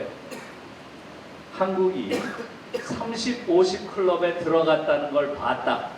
진심으로 축하한다. 그분은 한국이 얼마나 치열한 민주화 투쟁을 했는지 잘 아는 분이에요. 그런 과정에서 이렇게 된 것을 진심으로 축하한다. 그렇게 하면서 저한테 물어요. 그런데 한국은 나머지 6나라와 다르다. 그게 뭔 줄 아냐? 이렇게 묻더라고요.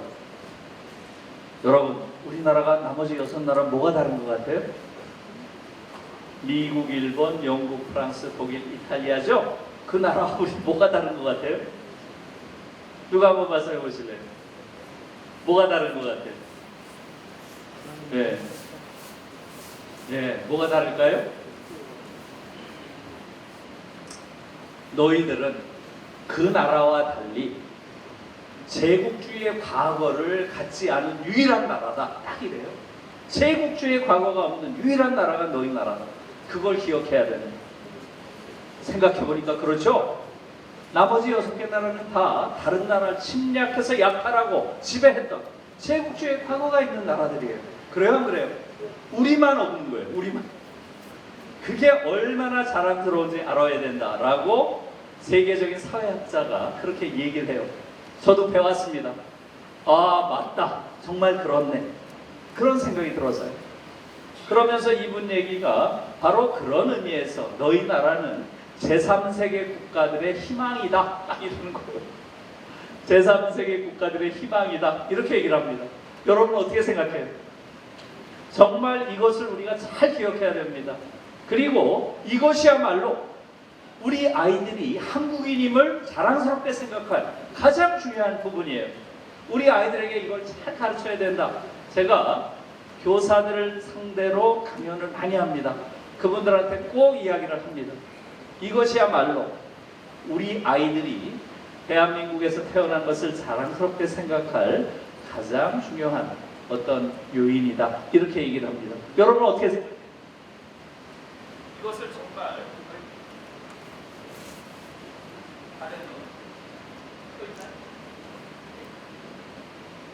예, 저 뒤에 들리시죠? 예. 그래서 지금 우리를 객관적으로 보면 그런 측면이 있다고 하는 거 잘 기억하셔야 되고요. 예, 우리가 아주 훌륭한 경제 성장을 이루었을 뿐만 아니라 또 우리는 과거에 어느 나라도 침략해서 약탈한 적이 없는 그런 나라도 오늘날 훌륭한 나라가 될 수 있다. 이걸 보여주는 결정적인 사례라는 거예요. 정말 자랑스러운 일입니다.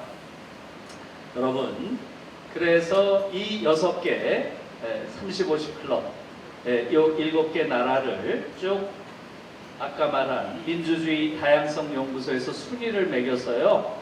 그 7개 나라 중에서 한국이 1등을 한 거예요. 정말 자랑스러운 일입니다. 우리가 1등을 했고요. 2등이 영국, 3등이 이탈리아, 4등이 독일, 5등이 프랑스, 6등이 미국, 꼴찌가 어디겠어요? 꼴찌가 일본입니다. 제가 일본이 꼴찌인 걸 보고서 아, 이 조사는 신빙성이 있다, 신뢰할 만하다 이렇게 느꼈어요. 예, 국제적으로 일본은 그 민주주의 수준을 굉장히 낮게 봅니다. 실제로 왜 그렇겠어요? 형식적으로 민주주의 국가지만 끊임없이 과거 군국주의로 돌아가려는, 회귀하려는 이러한 음모를 계속 획책한다는 걸 국제사회가 다 아는 거예요. 그래서 일본이 꼴찌였던 거고요. 미국이 왜 꼴찌에서 2번째였을까요? 그것도 여러분들이 다 금방 이해할 수 있겠죠. 누구 때문이에요? 누구 때문이겠어요? 미국이 꼴찌에서 2번째 한 건. 예, 트럼프 때문이겠죠. 예, 트럼프 이전에 오바마 때로 확 올라가 있었어요. 확 떨어졌습니다. 프랑스가 그렇게 된 건 아마 마린 르팽이라고 여러분들이 아실지 모르겠어요. 아주 여성 극우주의자인데 이 마린 르팽이 결선 투표까지 올라갔어요. 그래서 이제 프랑스 민주주의 끝났다 이런 말이 나올 정도로 그런 일이 있었습니다. 그것 때문에 확 떨어집니다. 우리는 어떻게 1등을 했을까요? 여러분 어떻게 1등을 했을까요? 우리가 1등한 요인은 뭐였겠어요? 2016년에 있었던 촛불혁명입니다. 이걸 보고 전 세계가 놀란 거예요. 그래서 실제로 2016년에 그런 칼럼이 실렸습니다. 독일의 아주 저명한 디자이프라고 하는 그러한 신문에 이런 칼럼이 실렸어요. 이제 미국과 유럽은 한국에서 민주주의를 배워야 한다. 여러분 이해가 가세요? 이제 미국과 유럽은 한국에서 민주주의를 배워야 한다. 이런 칼럼이 실렸어요. 제가 그 칼럼을 읽는 내내 울어서요. 계속 눈물이 나는 거예요. 그걸 읽는데. 왜 그렇게 했어요? 저는 대학을 다니는 내내 육군 소장들이 지배하는 나라에 살았어요. 제가 대학 다닐 때 박정희라고 하는 육군 소장이 총 맞아 죽었고요. 조금 지나니까 또 육군 소장 출신의 전두환이라는 자가 대통령이 됐고요. 또 조금 지나니까 전두환이랑 같이 놀던 육군 소장 노태우가 요번에 선거를 통해서 또 대통령이 됐어요. 무려 32년 동안 육군 소장들이 노는 나라가 대한민국이에요. 너무너무 부끄러운 거죠. 지금 뭐 아프리카의 어떤 나라와 차이가 뭐가 있어요? 군인들이 총 들고 나와가지고 32년 동안 지배한 나라예요. 이 나라가. 그러니까 제가 대학 다닐 때는 어땠겠어요? 우리는 언제 저 미국이나 유럽처럼 민주주의를 해보나? 그 당시엔 술을 엄청 많이 마셨어요. 제가 대학 다닐 때는 술을 병으로 안 마셨어요. 짝으로 마셨어요. 짝. 짝이라는 말 아세요? 좀 전문 용어예요. 예. 24병을 짝이라고 불러요. 그 당시에 진로가 한 짝이 24병이 들어가요.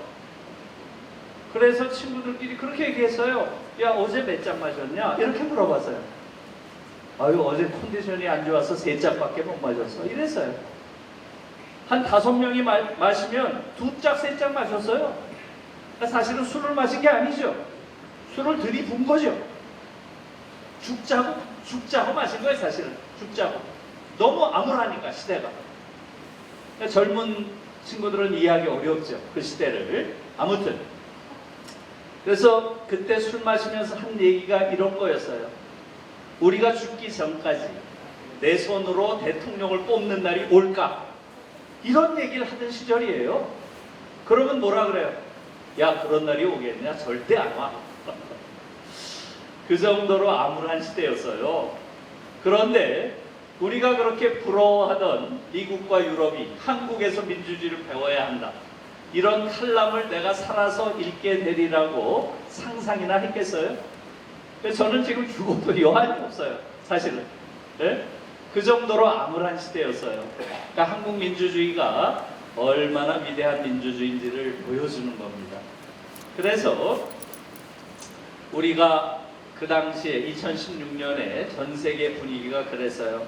여러분 아시다시피 미국에서는 도널드 트럼프라고 하는 미치광이가 대통령이 됐어요. 이건 제 말이 아니에요. 도널드 트럼프가 대통령이 되니까 미국의 예일대, 하버드대 의학 교수들, 특히 정신의학과 교수들이 모여가지고 트럼프의 정신 상태를 의학적으로 분석을 했어요. 결론은 뭐예요? 제정신이 아니다, 저거는. 네? 정신이 이상한 놈이다. 이렇게 결론이 난 거예요. 그런 자가 미국의 대통령이 됐다는 건 뭐예요? 미국 민주주의 끝났다. 이 얘기죠? 예. 유럽에서는 어떤 일이 있었어요? 시리아 난민들이 막 몰려오니까 유럽의 극우주의자들이 막 선동을 해댔죠. 그래서 유럽 민주주의의 종언, 민주주의의 종언 이런 말들이 나올 때 근대 민주주의가 이제 200년 만에 수명을 다한 모양이다. 이런 말들이 막 퍼지던 때예요. 민주주의의 위기, 종언 이런 말들이 나올 때죠. 그런데 어떤 일이 벌어졌나요? 어떤 일이 벌어졌어요? 유라시아 대륙의 맨 오른쪽 끝에 있는 대한민국이라는 나라에서 토요일 날만 되면 광화문 광장에 어때요? 50만, 100만, 150만, 200만 사람들이 모이는 거예요. 어떻게 모여요? 촛불을 딱 들고. 촛불을 들었다는 얘기는 뭐예요? 짱돌을 안 들었다 이런 얘기죠? 예, 평화적으로 국정을 농단한 대통령에 대해서 비판을 하고 국민의 대표기관인 의회가 법적으로 탄핵을 하고 사법기관인 헌법재판소에서 그 결정을 받아들이는, 인용을 하는 이 일련의 과정은 어때요? 민주주의의 정석을 그대로 한 거예요. 이게 전 세계를 감동시킨 거예요. 저는 우린 그거 몰랐죠. 우린 안에 있었으니까. 전 세계 사람들이 아, 민주주의는 죽었구나 이렇게 느끼고 있는 위기의 순간에 한국이 민주주의가 살아있다고 하는 것, 펄펄 살아있다고 하는 걸 보여준 거예요. 이게 전 세계를 감동시킨 거예요. 그래서 우리가 민주주의 수준을 그렇게 높이 평가를 받았던 거죠. 정말 자랑스러운 일입니다. 여러분, 여기에 대해서는 정말 우리가 이 정도 사회를 만들었다는 데 자부심을 가져야 됩니다. 뿐만 아니죠. 사실은 아시아에서 민주주의가 유린당하는 나라마다 한국 민주주의를 모범으로 삼아요. 그거 아세요? 네, 대만에서, 얼마 전에 홍콩에서, 또 태국에서, 최근에 미얀마에서 민주주의가 계속 흔들리고 있죠? 위협받고 있습니다. 그런 나라에서 활동가들이 읽는 책이 뭔가요? 바로 한국 민주주의의 역사예요. 모여가지고 한국 민주주의의 역사를 읽어요. 물론 영어로 읽겠죠. 네? 그걸 읽으면서 우리도 언젠가는 저런 사회를 만들 수 있다라는 꿈을 꿉니다. 여러분, 독서를 하고 나서 뭐 할까요? 이 사람들이 영화를 봅니다. 영화를 같이 본대요. 뭘 보겠어요? 택시 운전사. 여러분 아세요? 택시 운전사 다 보셨나요? 예, 1987 변호인 이런 것들을 본대요. 한국 민주주의와 관련된 그러한 영화들 있죠? 이걸 보면서 같이 부둥켜 안고 울고 이렇게 한답니다. 그리고 나서 노래를 배운대요. 여러분도 아까 불렀죠? 예? 아까 부른 노래 있죠? 그걸 부른다는 거예요. 이무리안 행진곡. 여러분, 아마 여러분들 중에서도 홍콩에서 시위를 할 때 이무리안 행진곡 부르는 거 보신 분 있죠? 우리 뉴스에도 나왔죠? 심지어 한국말로 부르는 사람도 있어요. 한국말. 정말 사랑스러운 거예요, 여러분. 예? 그래서 지금 유럽연합이 있죠? 유럽연합이 유럽 아직 하나의 연합 국가가 되지는 않았지만 예, 유럽연합가라는 게 있습니다. 유럽연합가가 뭔지 아세요 혹시? 유럽연합가? 예, 유럽인들이 같이 부르는 그 노래가 뭐겠어요? 유럽연합의 국가죠. 예. 바바바바바바바바바바바바바바 이건 모르는 사람 없죠? 네, 베토벤, 한이의 성가 이게 유럽연합가예요. 그래서 유럽연합의 어떤 집회가 열리고 나면 항상 이걸 부릅니다. 지금 저는 얼마 지나지 않으면 아시아도 아시아 연합으로 갈 거라고 봅니다. 유러피안 유니온에서 이제는 에이시안 유니온 여기에 대한 논의가 많이 이루어지고 있어요. 자, 아시아 연합이 생기면 아시아 연합가는 저는 이미 정해졌다고 봐요. 아시아인들이 같이 부르고 있잖아요. 이무리안 행진. 이거보다 자랑스러운 게 어디 있어요? 이것이야말로 한국 사회가 아시아에서 갖는 위상을 보여주는 정말 중요한 그러한 이야기입니다.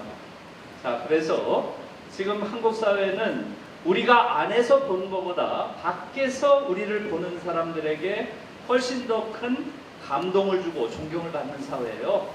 거기에 대해서 정말 우리가 자긍심을 가져도 됩니다.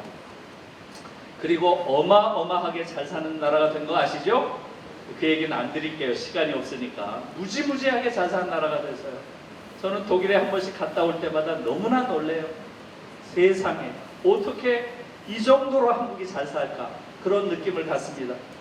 독일의 고속도로를 뭐라 그래요? 아우토반이라고 하죠? 예, 이 아우토반은 속도 제한이 없는 걸로 유명하죠. 이 독일의 아우토반에 한국 차가 너무 많아요. 한국에는 독일 차가 너무 많죠 또. 그래서 헷갈려요. 거의 비슷해요. 한국은 독일 차가 너무나 많고 독일은 한국 차가 너무나 많아요. 독일이라는 나라는 자동차의 나라인데 그 나라에 그렇게 많은 차를 수출하고 있어요. 실제로 외국 차들 중에서 가장 많은 차가 한국 차라는 보도도 있어요. 놀랍죠. 10% 이상을 차지한다고 합니다. 현대 기아차가 너무나 많아요. 그래서 그뿐만 아니고요. 지금 TV는 독일에서 가장 좋은 TV가 뭐겠어요? 제일 비싼 TV가 LG 올레드란 TV 아세요? 그게 가장 비싸요. 독일에서. 네? 또 핸드폰도 제일 비싼 게 어디예요? 삼성 거와 아이폰 아니에요.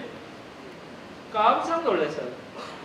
제가 한 30여 년 전에 공부할 때는 한국 제품이 있었을까요? 없었을까요?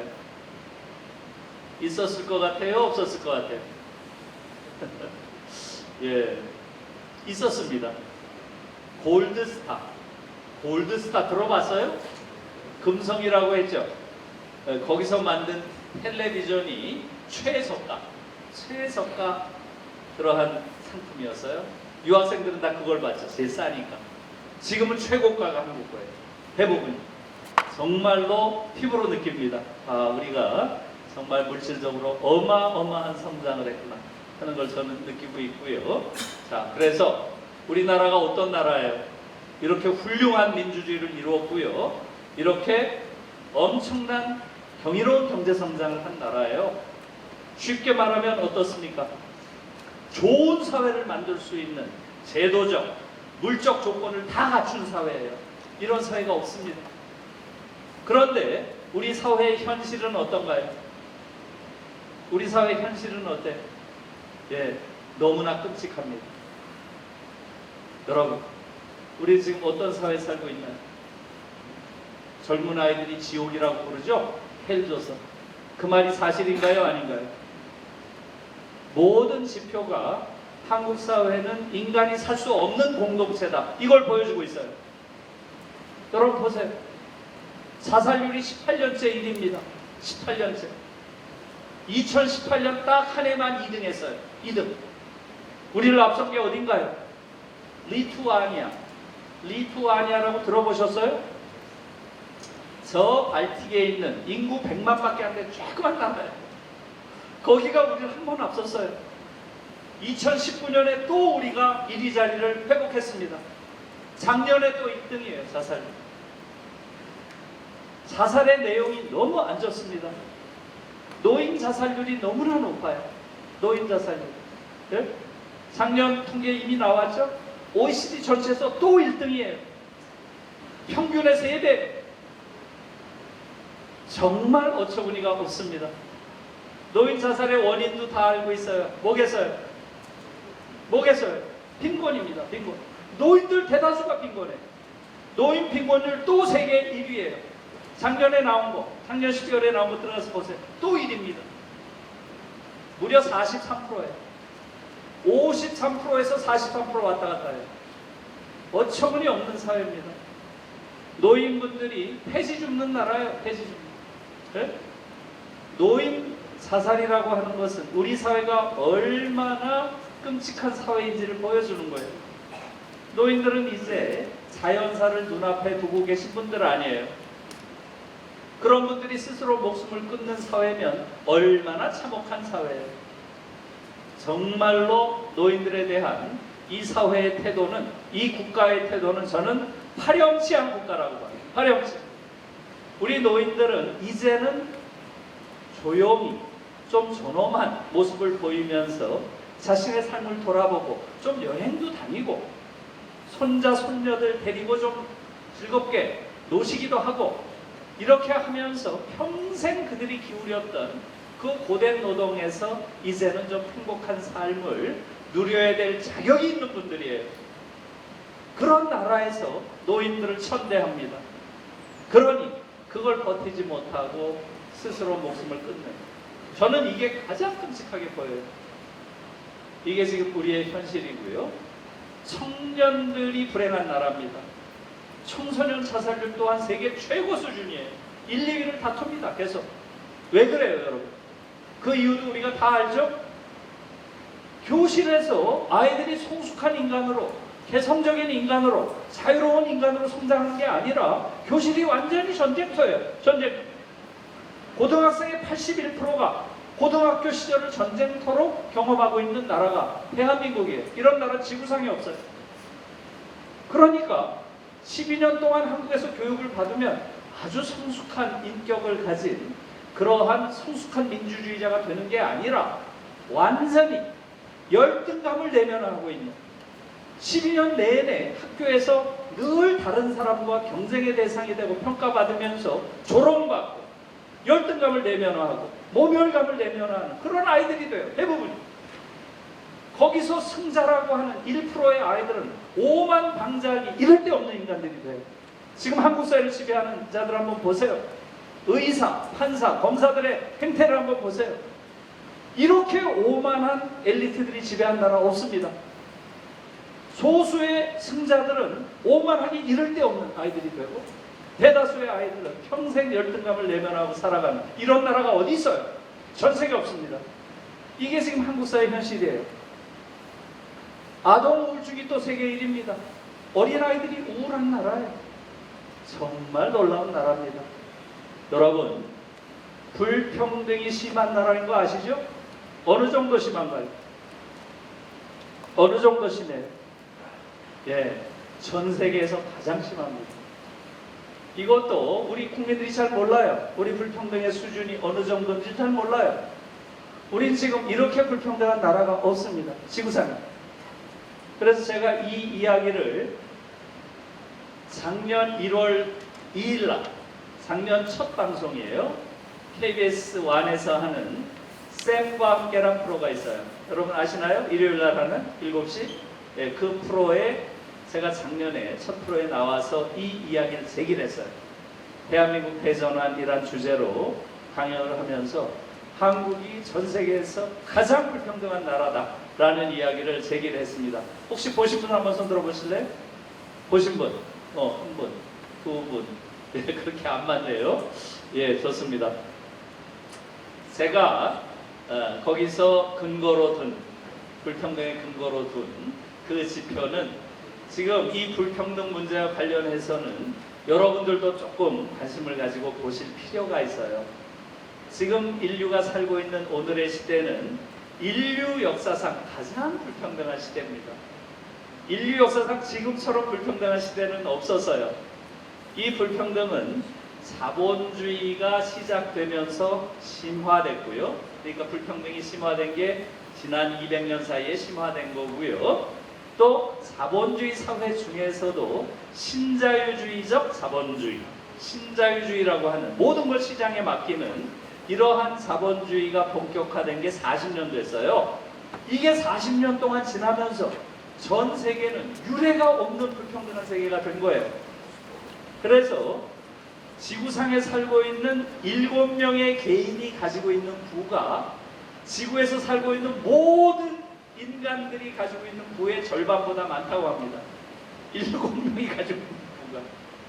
지금 미국에서는 3명의 부자가 가지고 있는 부가 미국 전체 부의 절반보다 많다고 합니다. 3명이 가지고 있는 부가. 그래서 이런 불평등은 역사상 없는 지금 최악의 불평등 시대를 우리가 살고 있는데요. 그 시대 안에서도 대한민국이 가장 불평등한 그런 나라라는 거예요. 그래서 그 이야기를 여러분들이 토마 피케티라고 하는 프랑스 경제학자가 굉장히 중요한 사람입니다. 이 토마 피케티가 이 불평등 문제의 가장 세계적인 권위자예요. 파리 경제대학의 교수인데요. 그 파리 경제대학 안에 세계 불평등 연구소라는 게 있습니다.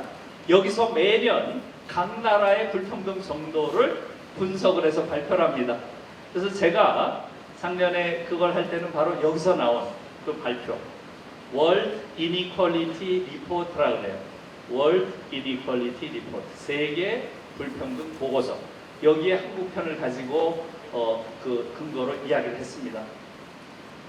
지금 한국은 상위 10%가 가지고 있는 부의 평균값과 하위 50%가 가지고 있는 부의 평균값이 몇 배 정도 차이 날까요? 피케티는 그렇게 재요. 네, 상위 10%가 가지고 있는 부의 평균치와 하위 50%가 가지고 있는 부의 평균치, 이게 몇 배 차이가 나는가? 이걸로 재는데 한국은 쉬운 2배 차이가 나는 나라예요. 제일 높습니다. 네? 어마어마한 빈부격차죠. 부가 2배만 차이 나도 어마어마한 거 아니에요? 쉬운 2배라니요. 쉬운 2배. 부자와 빈자 사이의 부 차이가 쉬운 2배라는 거예요. 믿어지세요?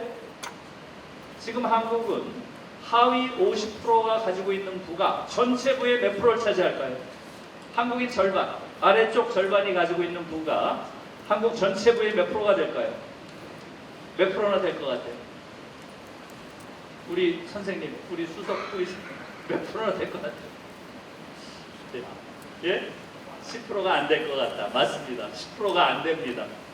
여러분, 지금 한국 사회는 하위 50%가 가지고 있는 부가 전체 부의 5%입니다. 5%. 쉽게 말하면 절반으로 나눴을 때 상위 50%가 95%를 가지고 있고요. 하위 50%가 불과 5%를 가지고 있어요. 그러니까 이게 50%를 가지고 있으면 평등한 사회죠. 그런데 5%를 가지고 있는 거예요. 그 정도로 지금 우리의 부의 불균형은 심각한 상태고요. 지금 시간이 없으니까 자세한 말씀은 안 드리겠고요. 여러분, 정태인 씨라고 들어보셨나요? 정태인. 네, 한 2달 전에 돌아가셨어요. 이분이. 암으로 돌아가셨는데 이분이 피케티 제자예요. 그래서 피케티 이론을 가지고 한국 사회 많이 분석했어요. 여기서 정태인 씨는 이렇게 얘기합니다. 한국 사회는 전 세계에서 가장 불평등한 사회 아니다. 한국 사회는 자본주의 역사 250년 동안 지금 한국 사회보다 더 불평등한 사회는 없었다. 이렇게 얘기를 해요. 끔찍한 얘기죠. 그 정도로 심각한 불평등이라는 거예요. 그래서 이 양반이 그렇게 주장하는 근거는 피케티 베타지수라는 거예요. 이걸 가지고 조사를 해보니까 역사상 최악의 불평등 사회, 그 사회가 레미제라블이라는 영화 여러분 보신 분 있죠? 레미제라블 시기가 가장 불평등한 시기예요. 프랑스에. 그 시기보다 더 불평등하다는 거예요. 그래서 제가 지금 이렇게 문제 제기를 했습니다. 그 1월 2일 날 했던 그 방송에서 문제 제기를 이렇게 했어요. 네. 정태인 씨 자신이 이렇게 얘기를 합니다. 지금 한국처럼 이 정도의 불평등 사회에서 혁명이 일어나지 않는 게 신기하다. 이렇게 얘기했어요. 네? 이 정도 불평등 사회에서 혁명이 일어나지 않은 사례가 없다. 역사적 사례가. 그렇게까지 얘기할 정도로 불평등한 사회입니다. 그런데 지금 한국은 어때요? 혁명은커녕 저항하는 사람도 없고 이 불평등 사회를 비판하는 사람도 없어요. 어처구니가 없는 거죠. 여러분, 왜 그럴까요? 이런 끔찍한 불평등 속에서 왜 우리들은 비판도 안 하고 저항도 안 하고 혁명도 모색하지 않나요? 좀 센 말이죠? 제가 이 이야기를 공영방송 1월 2일 날 제기했어요. 저는 이걸 온 국민이 생각해야 된다고 봐요. 그래야 그래요. 왜 이런 불평등 사회에서 한국인들은 저항하지도 않고 비판하지도 않고 혁명을 모색하지도 않는가? 왜 그럴까요, 여러분? 왜 그럴까요? 예, 거기 그 프로가 이렇게 앞에 패널이 앉아 있는 데죠. 그래서 패널들한테 물어봤어요, 제가. 왜 이런 불평등 사회에서 혁명이 안 일어나는가, 한국인들은? 왜 그럴까요? 예.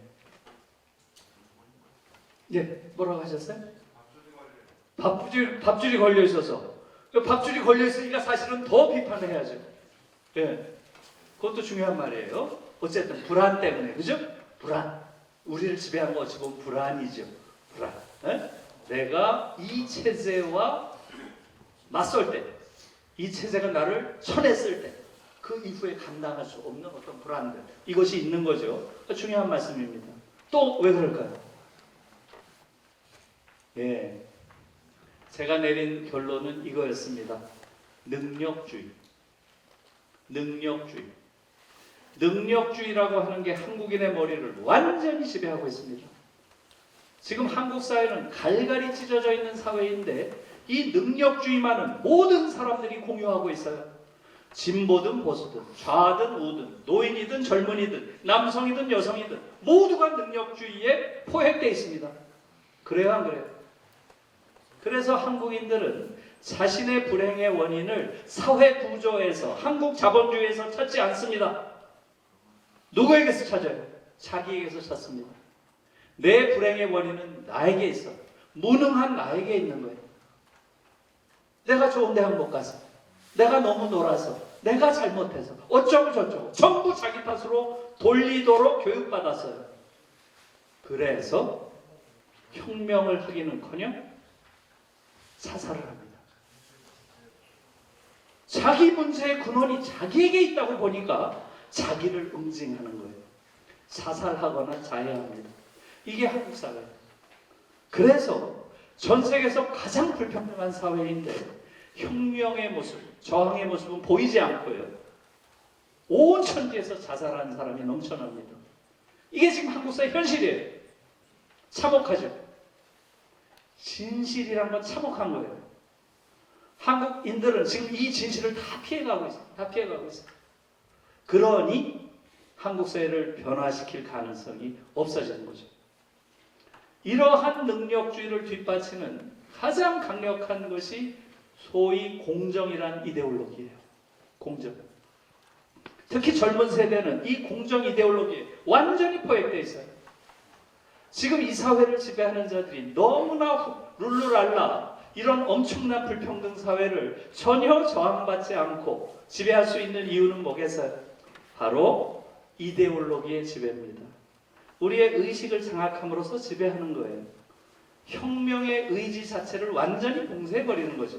그 대표적인 게 한국에선 공정이에요. 여러분, 제가 왜 작년 1월 2일 날 방송에 이렇게 세게 불평등 문제를 제기했을까요? 제가 왜 제기했을 것 같아요? 여러분, 한번 생각해 보세요. 네, 작년 3월에 뭐가 있었죠? 대통령 선거가 있었죠? 저는 이 문제를 제기하려고 불평등 문제 집중적으로 제기한 거예요. 대통령을 하겠다고 나온 자들이 이 문제를 풀어야 되는 거 아니에요? 전 세계에서 가장 불평등하다는데 내가 대통령이 되겠다고 하고 나온 자들은 당연히 내가 보다 평등한 사회로 만들겠다.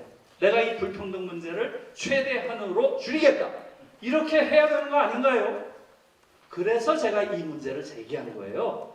그런데 여러분, 작년 3월에 대통령 선거 한번 돌아보세요. 내가 불평등 문제를 해결하겠다. 이렇게 하는 자가 단 한 명이라도 있었어요? 이게 지금 한국 사회 문제인 거예요. 단 한 명도 없어요. 이 문제를 제기한 자는. 윤석열, 공정. 이재명도 공정. 안철수도 공정. 문재인 대통령도 공정. 그래요 안 그래요? 모두가 입만 열면 공정이에요. 그래요 안 그래요? 여러분, 왜 그런 일을 잘 생각하셔야 돼요? 왜 이들은 불평등을 얘기 안 하고 공정을 얘기할까요? 왜 그렇게 했어요? 공정이라는 말은 기득권들이 자신들의 권력을 유지하는 핵심적인 이데올로기예요. 거기에 다 포획되어 있어요 지금.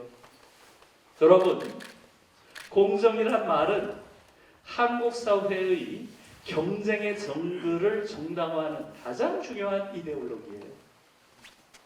여러분, 공정한 연대, 공정한 협력, 이런 말 들어봤어요? 들어봤어요? 못 들어봤어요? 네, 공정한 뒤에는 항상 뭐가 붙어요? 경쟁. 공정한 경쟁. 무슨 얘기인지 아시겠죠? 이 공정이란 말은 그 자체가 항상 경쟁을 전제하고 있는 말이에요. 경쟁이 마치 좋은 것처럼. 그리고 이러한 한국 사회에서의 시장 경쟁이라고 하는 것은 완전히 강력한 권력을 가진 그들이 100% 이기게 돼 있는 경쟁이에요. 그 속에서 경쟁을 너무나 당연시하는 이러한 이념이 바로 공정이라는 거죠.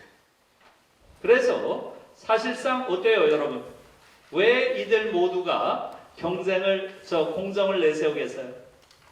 당연히 한국 사회 자체가 너무나 불공정한 사회죠. 그 불공정이 너무나 많은 곳에 편재해 있죠. 그것이 기본 이유겠지만 사실은 더 중요한 이유는 공정이라는 것 자체가 바로 한국 사회를 지배하는 기득권들이 가지고 있는 가장 강력한 무기이기 때문에 그래요. 공정을 이유로 차별과 불평등을 정당화합니다. 이 공정은 차별과 불평등을 정당화하는 가장 강력한 무기예요. 그게 지금 한국 사회에 차별과 불평등을 강화하는 그러한 근거가 지금 되고 있는 거죠.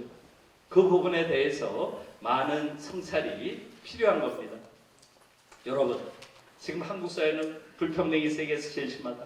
이렇게 기울어져 있는, 이 정도가 아니에요. 이렇게 기울어져 있는 사회예요. 이렇게 기울어져 있는 운동장에서 여러분, 공정한 잣대를 댄다? 그러면 이렇게 기울어진 운동장에서 누가 이기겠어요?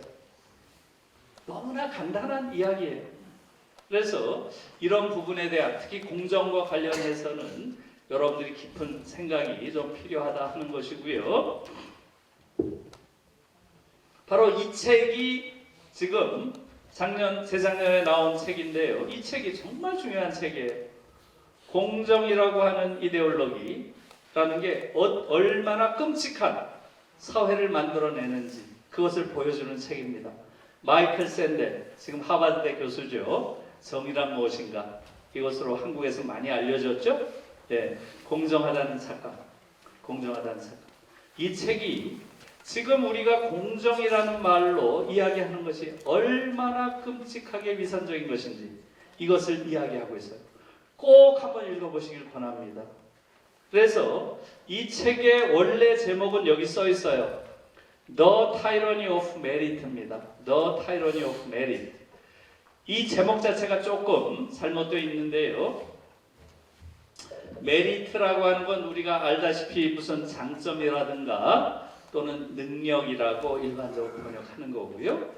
그 다음에 타이러니라고 하는 건 폭군을 타이런트라고 합니다. 타이런트.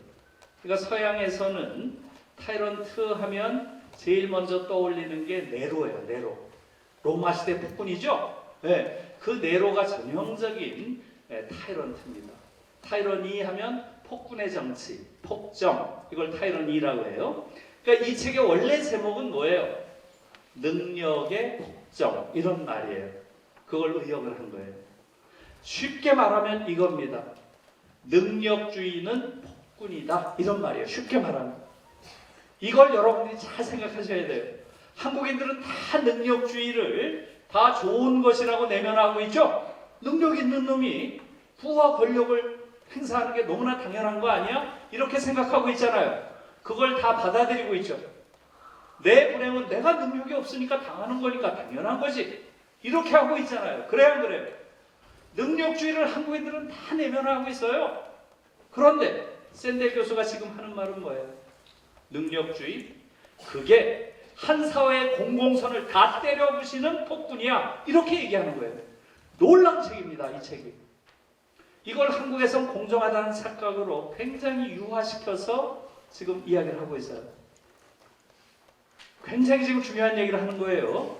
지금 한국인들이 공유하고 있는 가장 절대적인 이념이 능력주의입니다. 그렇죠?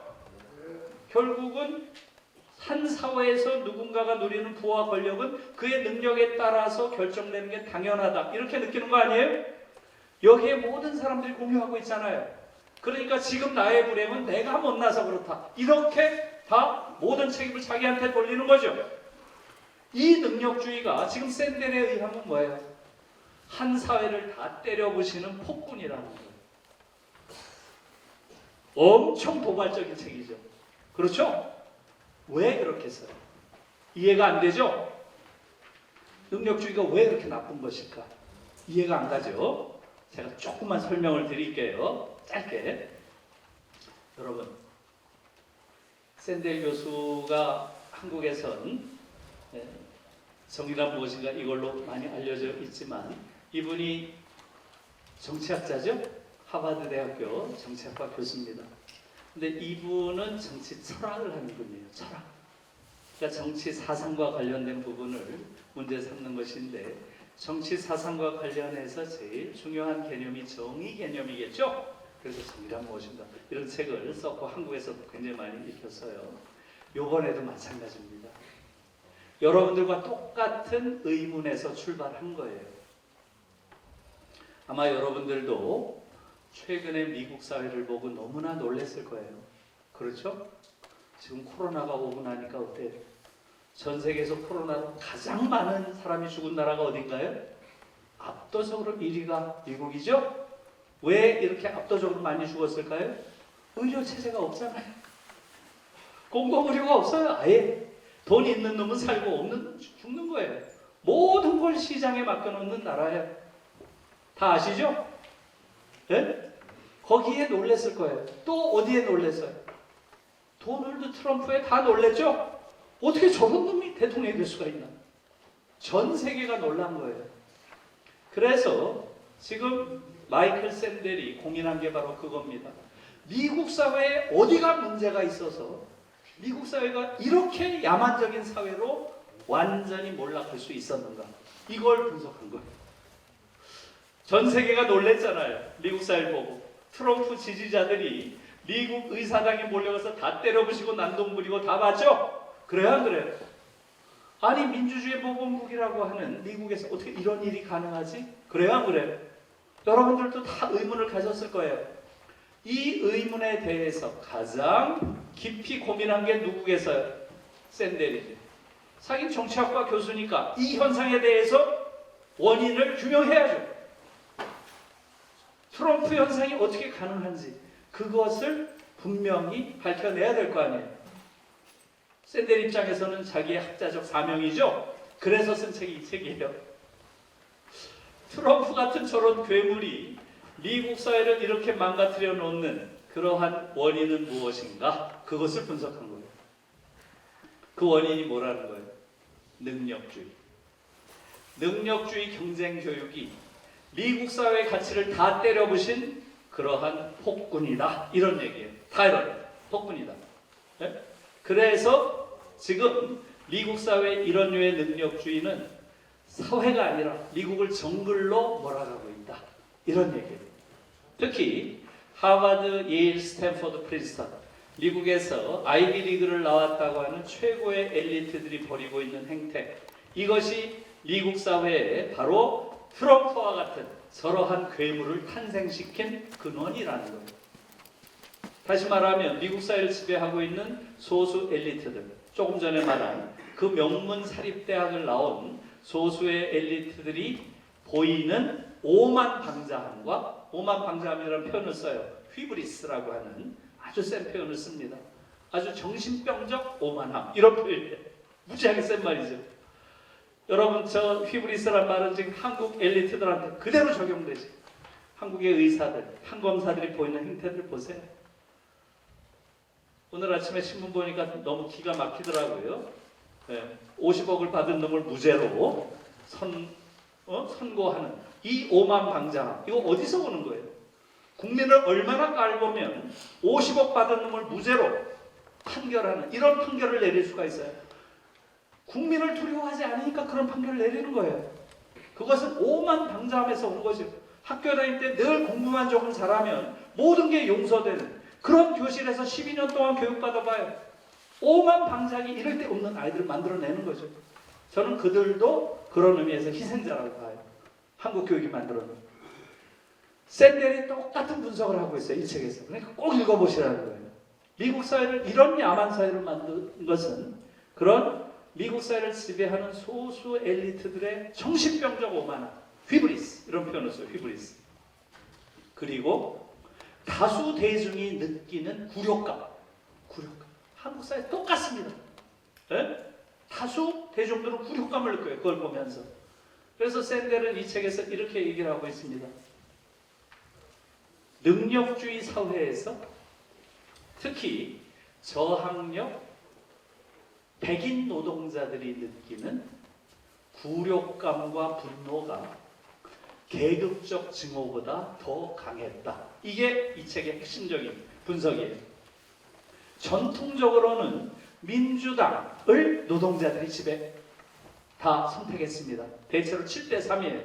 노동자들이 70%가 민주당을 지지를 했는데 트럼프 때문에 70%가 트럼프를 찍었다는 거예요. 특히 백인 노동자들. 대학을 가지 못한 백인 노동자들이 트럼프를 찍은 것이 완전히 트럼프 현상을 만들어냈다는 거예요. 그것은 뭐예요? 왜 그걸 찍었을까요? 네, 계급적인 증오보다도 바로 저 엘리트들에게 느끼는 굴욕감과 분노, 이게 더 컸다. 이게 결론입니다. 놀라운 거죠. 그게 능력주의가 만들어내는 사회의 분열이죠.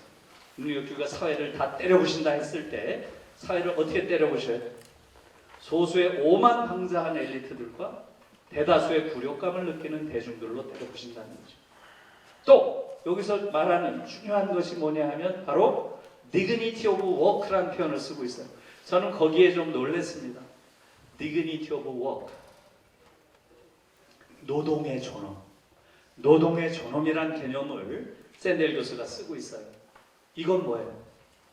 노동의 존엄을 다 때려부셨다는 거예요. 능력주의가. 노동의 존엄. 이건 무슨 얘기입니까? 사회적으로 가치가 있는 노동들, 사회적으로 가치가 있는 노동들, 이 구성원들 모두가 혜택을 받는, 또 보호를 받는, 아픈 사람을 돌봐준다거나 또는 고쳐준다거나 짐을 날라준다거나 또 집을 지어준다거나 이런 모든 일들, 구체적인 사회에서 벌어지는 사회적 가치를 가진 일들이 어떻게 돼? 존중받고 인정받고 평가받는 그러한 시대가 끝났다는 겁니다. 어느 순간부터 그러한 일들, 사회적인 가치가 높은 일을 하는 사람일수록 존경의 대상이 아니라 경멸의 대상이 됐다는 거예요. 능력이 없으니까 저 일을 하지. 이런 식으로 그들을 모멸하는 그러한 사회로 변했다는 거예요. 무슨 말인지 아시겠죠? 노동의 존엄을 파괴했다. 이렇게 얘기를 하고 있어요. 노동의 존엄. 지금 한국 사회 똑같죠. 정말로 사회적 가치가 있는 일들을 하는 사람들을 존경하지 않아요. 그런 사람들을 경멸하고 오히려 우습게 하고 경시합니다. 그런 걸 안 하고 집에 앉아가지고 주식을 하고 뭐하고 이런 불로소득을 취하고 하는 자들을 아이고 재테크에 유능하다 이런 식으로 이야기를 하면서 그들을 존중해. 이게 바로 노동의 존엄을 파괴했다. 무슨 얘기인지 아시겠죠? 그래서 그러한 것들이 결국은 미국에서 트럼프라는 괴물을 대통령으로 만든 그 원인이 바로 능력주의 덕분이다 라고 하는 말로 지금 이야기를 하고 있습니다. 놀라운 얘기죠. 더 중요한 것은 뭐예요? 여러분, 능력이 뭡니까? 여기서 능력주의라고 했을 때 미국이나 한국 똑같죠? 여기서 능력이 뭐예요? 어느 대학 나왔냐? 이거예요. 딱. 그렇죠? 한국이나 미국 똑같습니다. 어느 대학 나왔는가? 이게 가장 중요한 능력이라고 치는 거예요. 그런데 그게 능력 맞아요? 능력 맞아요? 정말 능력 있는 자가 좋은 대학 갑니까? 아니면 부잣집 아이가 좋은 대학 갑니까? 그걸 분석했어요. 이 책에서 자세히 분석하고 있습니다. 미국에서 소위 엘리트 대학이라고 하는 아이비리그에 들어온 아이들, 얘들이 어떤 집안의 자식들인지를 비교했어요. 그래서 여러분, 상위 1%, 경제적으로 상위 1%에 속하는 집안의 자식과 하위 50%에 속하는 집안의 자식 중에서 누가 더 많이 아이비리그에 들어올 것 같아요? 미국에 1%와 50%. 누가 많이 들어오겠어요? 1%가 훨씬 많이 들어온다는 거예요. 예? 또 이렇게도 쟀어요. 여기서 상위 1%에 속하는 집안의 자식과 하위 20%에 속하는 집안의 자식이 아이비리그에 들어올 가능성의 격차가 몇 배 차이 날까? 이렇게도 했어요. 예? 1%와 20%가 아이비리그 명문대학에 들어올 가능성이 몇 프로 차이 날까? 이렇게도 했어요. 몇 배 차이 날까요? 몇 배 차이 날 것 같아요? 들어가서 보세요. 네. 77배가 차이 납니다. 77배. 그래서 지금 능력주의의 근거로 삼는 그 대학이라고 하는 것, 이것은 능력 있는 자가 들어가는 게 아니라는 거죠. 돈 많은 자들이 들어가는 것이고요. 사실은 대학이라고 하는 것을 하나의 도구로 삼아서 금권주의를 정당화하는 이러한 사회로 고착됐다는 거예요. 그래서 지금 미국 사회는 학력 계급 사회가 됐다는 것이고요. 이것을 다른 말로는 현대판 세습 귀족정이다, 이런 표현도 써요. 현대판 세습 귀족정이다. 과거에는 내놓고 신분을 가지고 세습했죠. 지금은 학벌로 세습한다는 거죠. 그런데 그것은 정확하게 그 가족의, 부모의 재력에 거의 정확하게 일치하기 때문에 현대판 세습 귀족정이 됐다는 거죠. 학력 계급 사회가 됐다는 거, 그게 핵심이에요, 이 책에. 그래서 이것을 고치지 않으면 안 된다 해서 샌델 교수가 내놓은 그 주장은 제가 주장한 것과 비슷합니다. 저는 지금 한국 교육을 3가지를 바꿔야 된다고 계속 주장하고 있어요. 첫째, 대학 입학 시험 없애야 됩니다. 대학 입학 시험이 정말로 끔찍한 거예요. 이게 한국 교육을 망치고 있습니다. 두 번째, 대학 서열 체제를 없애야 됩니다. 대학을 평준화해야 돼요. 세 번째, 대학 등록금을 없애야 된다. 제가 이 3가지를 계속 주장하고 있는데 놀랍게도 샌델 교수가 이 책에서 저와 똑같은 주장을 하고 있습니다. 정말 놀랐습니다. 지금 이러한 학력 계급 사회를 없애기 위해서 결국은 그러한 대학의 서열 체제 없애야 되고요. 또 대학 입학 시험을 없애서 대학 시험을 자격 시험 정도로 하고 그 자격 시험에 붙은 아이들 사이에는 격차가 없다. 그러니 추첨으로 대학을 배정해 주면 된다. 이걸 대안으로 내놓고 있어요. 그러니까 제 주장과 똑같습니다. 그래서 지금 샌델 교수가 주장하는 게 여러분들 이렇게 들어보면 그런 게 가능할까 이렇게 느껴지죠? 그런데 이것은 뭐예요? 역시 유럽에서는 이미 다 모든 대학이, 모든 나라가 갖고 있는 게 바로 그겁니다. 유럽에서 대학 입학 시험 보는 나라 없고요. 대학이 서열 체제 있는 나라 없고요. 다 평준화되어 있고요. 대학에서 등록금 내는 나라 없습니다. 한국인들이 아직 몰라요. 그래서 우리를 이렇게 고통스럽게 하는 터무니없는 교육 경쟁, 이거 없애야 되는 거죠. 이걸 통해서 진정으로 성숙한 민주주의를 우리가 만들어갈 수 있는 거죠. 자, 지금 이야기를 하다 보니까 벌써 시간이 다 됐죠. 네, 이제 결론으로 말씀을 드리겠습니다. 결국은 지금 한국 사회는 군사 독재 사회에서 민주주의 사회로 넘어온 사회가 아니에요. 한국은 군사 독재에서 자본 독재로 넘어온 사회입니다. 자본이 모든 걸 지배하고 있어요. 정치, 사법, 모든 걸 다 지배하고 있습니다. 언론 다 지배하고 있어요. 자본의 밖은 없습니다. 그래서 지금 이 싸움을 하는데 가장 중요한 집단이 결국은 노조예요. 과거 군사 독재와 싸울 때는 노동조, 그 다음에 학생, 대학, 그 다음에 민주정당, 여기가 연합해서 군사 독재와 싸웠죠? 같이 함께 민주주의를 외쳤죠? 그런데 지금은 대학 어떤가요? 대학은 완전히 죽었습니다. 대학은 이미 자본의 손아귀에 완전히 포획돼서 그냥 자본의 이데올로기를 만드는 그러한 공간. 대학 교수는 다 자본에 복무하는 자들로 완전히 다 변색됐고요.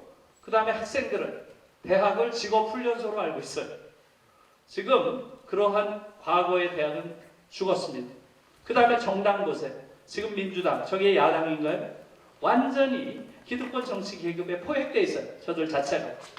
그래서 지금 한국 사회를 변화시킬 수 있는 유일한 세력이 사실은 노동 세력입니다.